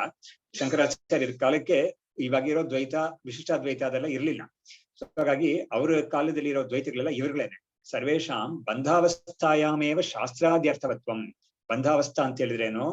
ಬಂಧದಲ್ಲಿರೋ ಸಮಯದಲ್ಲಿ ಆ ಜೀವರುಗಳಿಗೆಲ್ಲ ಶಾಸ್ತ್ರ ಅಂದ್ರೆ ಹೇಳ್ಕೊಡೋನು, ಆಮೇಲೆ ಶಿಕ್ಷಾ ಅಂತ ಒಂದು, ಶಿಷ್ಯ ಅಂತ ಒಂದು, ಇದೆಲ್ಲವೂ ಕೂಡ ಅವ್ರಿಗೂ ಕೂಡ ಅವರು ಆ ಸಮಯದಲ್ಲಿ ಮಾತ್ರ ಅವರು ಬಂಧಾವಸ್ಥೆಯಲ್ಲಿ ಒಪ್ಪಿದ್ದಾರೆ, ಮುಕ್ತಾವಸ್ಥೆಯಲ್ಲಿ ಒಪ್ಪಿಲ್ವಲ್ಲ. ಅದೇ ತರಾನೇ ಅದೇ ತರಾನೇ ನಮ್ಮ ಸಿದ್ಧಾಂತದಲ್ಲಿ ಕೂಡ ಬಂಧಾವಸ್ಥೆಯಲ್ಲಿ ನಾವು ಶಾಸ್ತ್ರಕ್ಕೆಲ್ಲ ಪ್ರಯೋಜನ ಇದೆ ಅಂತ ಹೇಳ್ತೀವಿ, ಮುಕ್ತಾವಸ್ಥೆಯಲ್ಲಿ ಇಲ್ಲ ಅಂತ ನಾವು ಹೇಳ್ತೀವಿ. ಯಾತಕ್ಕೆ ಮತ್ತೆ ಇದ್ರಲ್ಲಿ ಏನ್ ತೊಂದರೆ ಬಂದಿದೆ ಅಂತ ಒಂದು ಪ್ರಶ್ನೆ ಇರ್ತಾರೆ. ಆವಾಗ ಅವನು ಉತ್ತರ ಕೊಡುವಾಗ ನೋಡಿ ಅವನು ಏನ್ ಹೇಳ್ತಾನೆ, ಇಲ್ಲ ನಿಮ್ಗೂ ಅವ್ರಿಗೂ ಒಂದು ವ್ಯತ್ಯಾಸ ಇದೆ ನೋಡಿ ಅಂತ ಶುರು ಮಾಡ್ತಾನೆ. ಇವಾಗ ಅದು ತುಂಬಾ ಇಂಟ್ರೆಸ್ಟಿಂಗ್ ಆಗಿದೆ ನೋಡಿ ಅದನ್ನ. This is where Advaita stands apart from the other schools. So ಈ ಡಿಸ್ಕಷನ್ ಇಂದ ನಮ್ಗೆ ಅದು ಗೊತ್ತಾಗುತ್ತೆ. ನಾನು ಆತ್ಮನಃ ಬಂಧ ಮುಕ್ತಾವಸ್ಥೆ ಪರಮಾರ್ಥತಃ ಏವ ವಸ್ತುಭೂತೆ ದ್ವೈತನಾಂ ಸರ್ವೇಷಾಂ. ಏನ್ ಹೇಳ್ತಾನೆ? ಆತ್ಮನಃ ಬಂಧ ಮುಕ್ತಾವಸ್ಥೆ, ಆತ್ಮನಿಗೆ ಬಂಧಾವಸ್ಥೆ ಅಂತ ಒಂದಿದೆ, ಬದ್ಧಾವಸ್ಥೆ ಅಂತ ಒಂದು, ಬಂಧಾವಸ್ಥೆ ಅಂತ ಒಂದು, ಮುಕ್ತಾವಸ್ಥೆ ಅಂತ ಎರಡು ಅವಸ್ಥೆಗಳಿದೆ. ಆ ಎರಡು ಅವಸ್ಥೆಗಳು ಪರಮಾರ್ಥತಃ ಏವ ವಸ್ತುಭೂತೆ, ಅದು ಎರಡು ಕೂಡ ಆಬ್ಸಲ್ಯೂಟ್ಲಿ ರಿಯಲ್. ಯಾರ ಮತದಲ್ಲಿ? ದ್ವೈತಿಗಳ ಮತದಲ್ಲಿ ಅವರು ಜಗನ್ಮಿಥ್ಯ ಹೇಳ್ತಾ ಇರೋರಲ್ಲ, ಆಮೇಲೆ ಅವರು ಜೀವೇಶ್ವರ ಐಕ್ಯವನ್ನು ಹೇಳ್ತಾ ಇರೋರಲ್ಲ. ಹಾಗಾದ್ರೆ ಅವ್ರ ಕೇಸಲ್ಲೆಲ್ಲ ಏನಾಗಿದೆ ಅಂತ ಹೇಳಿದ್ರೆ, ಬಂಧ ಅಂತ ಒಂದು ಸ್ಥಿತಿ, ಒಂದು ಅವಸ್ಥೆ ಅಂದ್ರೆ ಒಂದು ಸ್ಟೇಟ್ ಜೀವನಿಗೆ ಸತ್ಯವಾದದ್ದು. ಆಮೇಲೆ ಅವನು ಶಾಸ್ತ್ರವನ್ನೆಲ್ಲ ಅವನು ಅಧ್ಯಯನ ಮಾಡಿ, ಅವನು ಸಾಧನೆ ಮಾಡಿ, ಅವನು ಮುಕ್ತಿಯನ್ನು ಹೊಂದುತ್ತಾನಲ್ಲ, ಅವಾಗ ಮುಕ್ತಾವಸ್ಥೆ ಅಂತ ಅವನು ಬರುತ್ತೆ ಅವನಿಗೆ ಹೊಸದಾಗಿ. ಅದು ಅವನಿಗೆ ಅದು ಕೂಡ ಅವನಿಗೆ ನಿಜವಾದ ಒಂದು ಅವಸ್ಥೆ. ಹಾಗಾದ್ರೆ ನಿಜವಾಗಿ ಒಂದು ಬಂಧಾವಸ್ಥೆ ಅಂತ ಒಂದಿದೆ, ನಿಜವಾಗಿ ಒಂದು ಮುಕ್ತಾವಸ್ಥೆ ಅಂತ ಒಂದಿದೆ ಅಂತ, ಎರಡನ್ನೂ ಕೂಡ ನಿಜ ಅಂತಾನೆ ಪರಮಾರ್ಥತಃ ಏವ ವಸ್ತುಭೂತೆ, ವಾಸ್ತವವಾಗಿ ಅವರು ಅಬ್ಸಲ್ಯೂಟ್ಲಿ ದೇ ಆರ್ ರಿಯಲ್ ಅಂತ ಅವರು ಎರಡು ಸ್ಟೇಟ್ಸ್ನು ಅವ್ರಿಗೆ ರಿಯಲ್, ಜೀವರಿಗೆ ರಿಯಲ್ ಅಂತ ಅವ್ರು ಒಪ್ತಾ ಇದ್ದಾರೆ. ಅತಃ ಹೇಯೋಪಾದೇಯ ತತ್ ಸಾಧನ ಸದ್ಭಾವೇ ಶಾಸ್ತ್ರಾದ್ಯರ್ಥವತ್ವಂ ಸ್ಯಾತ್. ಅವಾಗ ಅವ್ರ ಕೇಸಲ್ಲಿ ಏನಾಗುತ್ತೆ? ಹೇಯೋಪಾದೇಯ ಅಂದ್ರೆ ನನಗೆ ಹೇಯ ಅಂತ ಹೇಳಿದ್ರೆ ಬಂಧ ನನಗೆ ಬೇಡ ಅನ್ನೋದು, ಉಪಾದೇಯ ಅಂತ ಹೇಳಿದ್ರೆ ಮೋಕ್ತಿ ಅಂತ ಅನ್ನೋದು ನನಗೆ ಬೇಕು ಅಂತ ತೋರಿಯೋದು. ಅದೆರಡಕ್ಕೂ ಕೂಡ ಸಾಧನವಾಗಿರೋದು ಯಾವ್ದು? ಶಾಸ್ತ್ರ ಅಂತ ಇದೆಯಲ್ಲ, ಅದು ಅವ್ರಿಗೆ ಅರ್ಥವತ್ತವಾಗಿ ಇರುತ್ತೆ. ಅದ್ವೈತಿನಾಂ ಪುನಃ, ಆದ್ರೆ ಅದ್ವೈತಿಗಳ ವಿಷಯದಲ್ಲಿ ದಿಸ್ ಇಸ್ ನಾಟ್ ಸೋ ಅಂತ ಒಂದು ಪಾಯಿಂಟ್ ಔಟ್ ಮಾಡ್ತಾ ಇದ್ದಾನೆ. ಅದ್ವೈತಿನಾಂ ಪುನಃ ದ್ವೈತಸ್ಯ ಅಪರಮಾರ್ಥತ್ವಾತೆ ಅವಿದ್ಯಾಕೃತತ್ವಾತೆ ಬಂಧಾವಸ್ಥಾಯಾಶ್ಚ ಆತ್ಮನಃ ಅಪರಮಾರ್ಥತ್ವೇ ನಿರ್ವಿಷಯತ್ವಾತೆ ಶಾಸ್ತ್ರಾದ್ಯ ಅನರ್ಥಕ್ಯಂ ಇತಿ ಅಂತ. ಅದ್ವೈತಿಗಳ ವಿಷಯದಲ್ಲಿ ಹಾಗಿಲ್ಲ. ಅವರುಗಳು ಈ ಬಂಧಾವಸ್ಥೆಯನ್ನ ಮುಕ್ತಾವಸ್ಥೆಯನ್ನ ಎರಡನ್ನೂ ಕೂಡ ಅವರು ಸತ್ಯ ಅಂತ ಒಪ್ಪಿಲ್ಲ. ಅವರು ಇದೆರಡು ಕೂಡ ಅವರಿಗೆ ಅವಿದ್ಯೆಯಿಂದ ಉಂಟಾಗಿರೋದೇ ಬಂಧ ಅಂತ. ರಿಲೇಟಿವ್ ಟು ಅವಿದ್ಯಾ ಓನ್ಲಿ, ನಾವು ರಿಲೇಟಿವ್ ಟು ಬಂಧ ಓನ್ಲಿ ಮುಕ್ತಿ ಅಂತ ಒಂದನ್ನ ಒಪ್ತಾ ಇದ್ದಾರೆ ಅವರು. ಹಾಗಿರುವಾಗ ಅವ್ರಿಗೆ ವಿಷಯದಲ್ಲಿ ಏನಾಗುತ್ತೆ, ಈ ಬಂಧಾವಸ್ಥೆ ಅನ್ನೋದು ಸತ್ಯವಲ್ಲದೆ ಇರೋದ್ರಿಂದ, ಅದು ಅಪರಮಾರ್ಥಿಕವಾಗಿರೋದ್ರಿಂದ ಆ ಶಾಸ್ತ್ರಕ್ಕೆ ವಿಷಯವೇ ಇಲ್ಲದೆ ಹೋಗ್ಬಿಡುತ್ತೆ ಅವರಿಗೆ. They don't have any purpose with the shastra at all to serve them, real purpose. ಆಗಿರುವಾಗ ನಿಮ್ ವಿಷಯಕ್ಕೆ ಮಾತ್ರ ಈ ಶಾಸ್ತ್ರ ಅನ್ನೋದು irrelevant, even in the state of bandha ಅಂತ ಒಂದು ಸಿಚುವೇಶನ್ ಬರುತ್ತೆ ನಿಮಗೆ. ಯಾಕಂದ್ರೆ ನಿಮ್ಗೆ ಬಂಧವನ್ನು ಸತ್ಯವಾಗಿ ಒಪ್ಪಿಲ್ಲ ನೀವು. ಆಗಿರುವಾಗ ಶಾಸ್ತ್ರ ಅನ್ನೋದು really it is not relevant for you at any state ಅಂತ ಒಂದು ಸಿಚುವೇಶನ್ ನಿಮಗಿದೆ. ಅದರಿಂದ ಆತ್ಮನಃ ಅವಸ್ಥಾ, ಹಾಗಾಗಿ ನಿಮ್ಮ ವಿಷಯಕ್ಕೆ ಈ ಒಂದು ದೋಷ ಇದ್ದೇ ಇದೆ ಅಂತ ಹೇಳಿದಾಗ ಅದಕ್ಕೆ ಸಿದ್ಧಾಂತಿ ಅವರು ಇವಾಗ ಉತ್ತರ ಕೊಡಕ್ಕೆ ಶುರು ಮಾಡ್ತಾ ಇದ್ದಾರೆ. ಆತರ ಇಲ್ಲ. ಆತ್ಮನಃ ಅವಸ್ಥಾಭೇದ ಅನುಪಪತ್ತೇ, ನೀನು ದ್ವೈತಿಗಳಿಗೆಲ್ಲ ಒಂದು ಬಂಧಾವಸ್ಥೆ ಅಂತ ಒಂದಿದೆ, ಮುಕ್ತಾವಸ್ಥೆ ಅಂತ ಒಂದಿದೆ, ಎರಡು ಕೂಡ ಸತ್ಯ ಅಂತ ಹೋಗ್ತಾರೆ ಅಂತ ಹೇಳ್ತೀಯಲ್ಲ, ಅದಕ್ಕೆ ನಾನಿವಾಗ ಹೇಳ್ತೀನಿ, ಉತ್ತರ ಕೊಡ್ತೀನಿ. ಅದು ಕೂಡ ತಪ್ಪದು, ಅವ್ರು ತಿಳ್ಕೊಂಡಿರೋದು ಕೂಡ ತಪ್ಪಾಗುತ್ತೆ. ಅದು ಆತರ ತಿಳ್ಕೊಂಡಿದ್ರೆ ಅಂತ ಏನ್ ತಪ್ಪಾಗುತ್ತೆ, ಏನು ಅದರಲ್ಲಿ ಅನುಪಪತ್ತಿ ಇದೆ, what is the logical flaw fallacy in such an acceptance ಅಂತ ಅದನ್ನ ಇವರು ಇವಾಗ ಬಿಡಿಸಿ ತೋರಿಸ್ತಾರೆ. ಇವಾಗ ಯದಿ ತಾವತ್ ಆತ್ಮನಃ ಬಂಧ ಮುಕ್ತಾವಸ್ಥೆ ಯುಗಪತ್ ಸ್ಯಾತಾಂ ಕ್ರಮೇಣವಾ. ಇವಾಗ ನೀನ್ ಹೇಳಿದ್ಯಲ್ಲ, ಆತ್ಮನಿಗೆ ಬಂಧಾವಸ್ಥೆ ಅಂತ ಒಂದಿದೆ, ಮುಕ್ತಾವಸ್ಥೆ ಅಂತ ಒಂದಿದೆ, ಎರಡು ಅವಸ್ಥೆಗಳಿದೆ ಅಂತ ಹೇಳಿದ್ಯಲ್ಲ, ಸತ್ಯ ಅಂತಾನು ಹೇಳ್ಬಿಟ್ಟಿಯಲ್ಲ ಅವ್ರ ವಿಷಯಕ್ಕೆ, ಆ ದ್ವೈತಿಗಳ ವಿಷಯದಲ್ಲಿ. ಇವಾಗ ನಾನು ಅದನ್ನ ಬಗ್ಗೆ ಒಂದು ವಿಚಾರ ಮಾಡ್ತೀನಿ. ಈ ಬಂಧ ಮುಕ್ತ ಅವಸ್ಥೆ ಅಂತ ಅವಸ್ಥಾ ಅಂತ ಎರಡಿದೆಯಲ್ಲ, ಅದು ಎರಡು ಒಟ್ಟಿಗೆನೆ ಇರುತ್ತಾ, ಒಂದೇ ಸಮಯದಲ್ಲಿ ಸೈಮಿಲ್ಟೇನಿಯಸ್ ಆಗಿ ಇರುತ್ತಾ, ಅಥವಾ ಸೀಕ್ವೆನ್ಷಿಯಲ್ ಆಗಿರುತ್ತಾ ಅಂತ ಹೇಳ್ಬಿಟ್ಟು ಮೊದಲ ಆಲ್ಟರ್ನೇಟಿವ್ ನ ಅವರೇ ಇವಾಗ ಇಲ್ಲ ಅಂತ ತೋರಿಸ್ಬಿಡ್ತಾರೆ. ಅಂದ್ರೆ ಏನು, ಯುಗಪತ್ ತಾವತ್ ವಿರೋಧಾತ್ ನ ಸಂಭವತಃ ಸ್ಥಿತಿಗತಿ ಇವ ಏಕಸ್ಮಿನ್. ಎರಡೂ ಕೂಡ ಒಂದೇ ಸಮಯದಲ್ಲಿ ಇರುತ್ತೆ, ಬಂಧಾವಸ್ಥೆ ಮತ್ತು ಮುಕ್ತಾವಸ್ಥೆ ಅನ್ನೋದು ಎರಡೂ ಕೂಡ ಒಂದೇ ಸಮಯದಲ್ಲಿ ಸೈಮಲ್ಟೇನಿಯಸ್ ಆಗಿ ಇರುತ್ತೆ ಅನ್ನೋದು ಒಪ್ಕೊಳಕ್ಕಾಗಲ್ಲ. Because they can't, it's impossible for both of them, both are so oppositely situated. ಅದು ಎರಡನ್ನೂ ಕೂಡ ಒಂದೇ ಸಮಯದಲ್ಲಿ ಇರುತ್ತೆ ಅಂತ ಹೇಳಕ್ ಆಗುದಿಲ್ಲ, ಅದು ವಿರೋಧವಾಗಿರುತ್ತೆ ಅಂತ. ಅದರಿಂದ ಅದನ್ನ ಆ ಆಲ್ಟರ್ನೇಟಿವ್ ನಾವು ಇವಾಗಲೇ first of all at the outset it self we will give up that alternative ಅಂತ ಹೇಳ್ಬಿಟ್ಟು ಅದಕ್ಕೆ ಉದಾಹರಣೆ ಏನ್ ಕೊಡ್ತಾರೆ ಅಂದ್ರೆ, ಸ್ಥಿತಿಗತಿ ಇವ ಏಕಸ್ಮಿನ್. ಸ್ಥಿತಿಗತಿ ಅಂತ ಹೇಳಿದ್ರೆ ಒಂದು ವಸ್ತು ಸ್ಥಿತವಾಗಿದೆ, ಅಂದ್ರೆ ಇಟ್ ಇಸ್ ಸ್ಟ್ಯಾಟಿಕ್ ಆಗಿದೆ. ಇನ್ನೊಂದು ಗತಿ ಅಂತ ಹೇಳಿದ್ರೆ ಮೋಷನ್. ಸೊ ಸ್ಟ್ಯಾಟಿಕ್ ಆಗೂ ಇದೆ, ಮೋಷನ್ ಇದೆ ಅಂತ ಎರಡು ಕೂಡ ಮೂವ್ಮೆಂಟ್ ಇದು ಒಂದೇ ಕಡೆ ಇರೋದು ಸ್ಥಿರವಾಗಿದೆ ಮತ್ತು ಮೂವ್ ಮಾಡ್ತಾ ಅದೇ ಚಲಿತವಾಗಿದೆ. ಎರಡು ಕೂಡ ಒಂದು ವಸ್ತುವಿಗೆ ಒಂದೇ ಸಮಯದಲ್ಲಿ ಹೇಳಕ್ಕಾಗಲ್ಲ. ಒಂದು ವ್ಯಕ್ತಿ ಕೂತಿದ್ದಾನೆ ಅಂತ ಹೇಳಿದ್ರೆ ಅವನು ನಡೀತಾ ಇದ್ದಾನೆ ಅಂತ ಹೇಳಕ್ಕಾಗಲ್ಲ, ನಡೀತಾ ಇದ್ದಾನೆ ಅಂತ ಹೇಳಿದ್ರೆ ಅವನು ಕೂತಿದ್ದಾನೆ ಅಥವಾ ಮಲಗಿದ್ದಾನೆ ಅಂತ ಹೇಳಕ್ಕಾಗಲ್ಲ. ಸೊ ಎರಡು ಕೂಡ ಒಂದೇ ಸಮಯದಲ್ಲಿ ಒಂದು ವ್ಯಕ್ತಿಯಲ್ಲಿ ಇರಕ್ಕಾಗೋದಿಲ್ಲ ಅಂತ ಹೀಗೆ ಹೇಳಿ ಅವ್ರು ಏನ್ ಮಾಡ್ತಾರೆ, ಈ ಬಂಧಾವಸ್ಥೆ ಮತ್ತು ಮುಕ್ತಾವಸ್ಥೆ ಎರಡು ಕೂಡ ಒಂದೇ ಸಮಯದಲ್ಲಿ simultaneously they can't coexist in a person at a same time ಅಂತ ಹೇಳಿ, ಸೈಮಲ್ಟೇನಿಯಸ್ಲಿ ಸೇಮ್ ಟೈಮ್ ಅಂತ ಆಯ್ತು ಅಂತ ಹೇಳ್ಬಿಟ್ಟು ಇವಾಗ ಕ್ರಮಭಾವಿತ್ವೇಚ ನಿರ್ನಿಮಿತ್ತತ್ವೇ ಅನಿರ್ಮೋಕ್ಷ ಪ್ರಸಂಗ.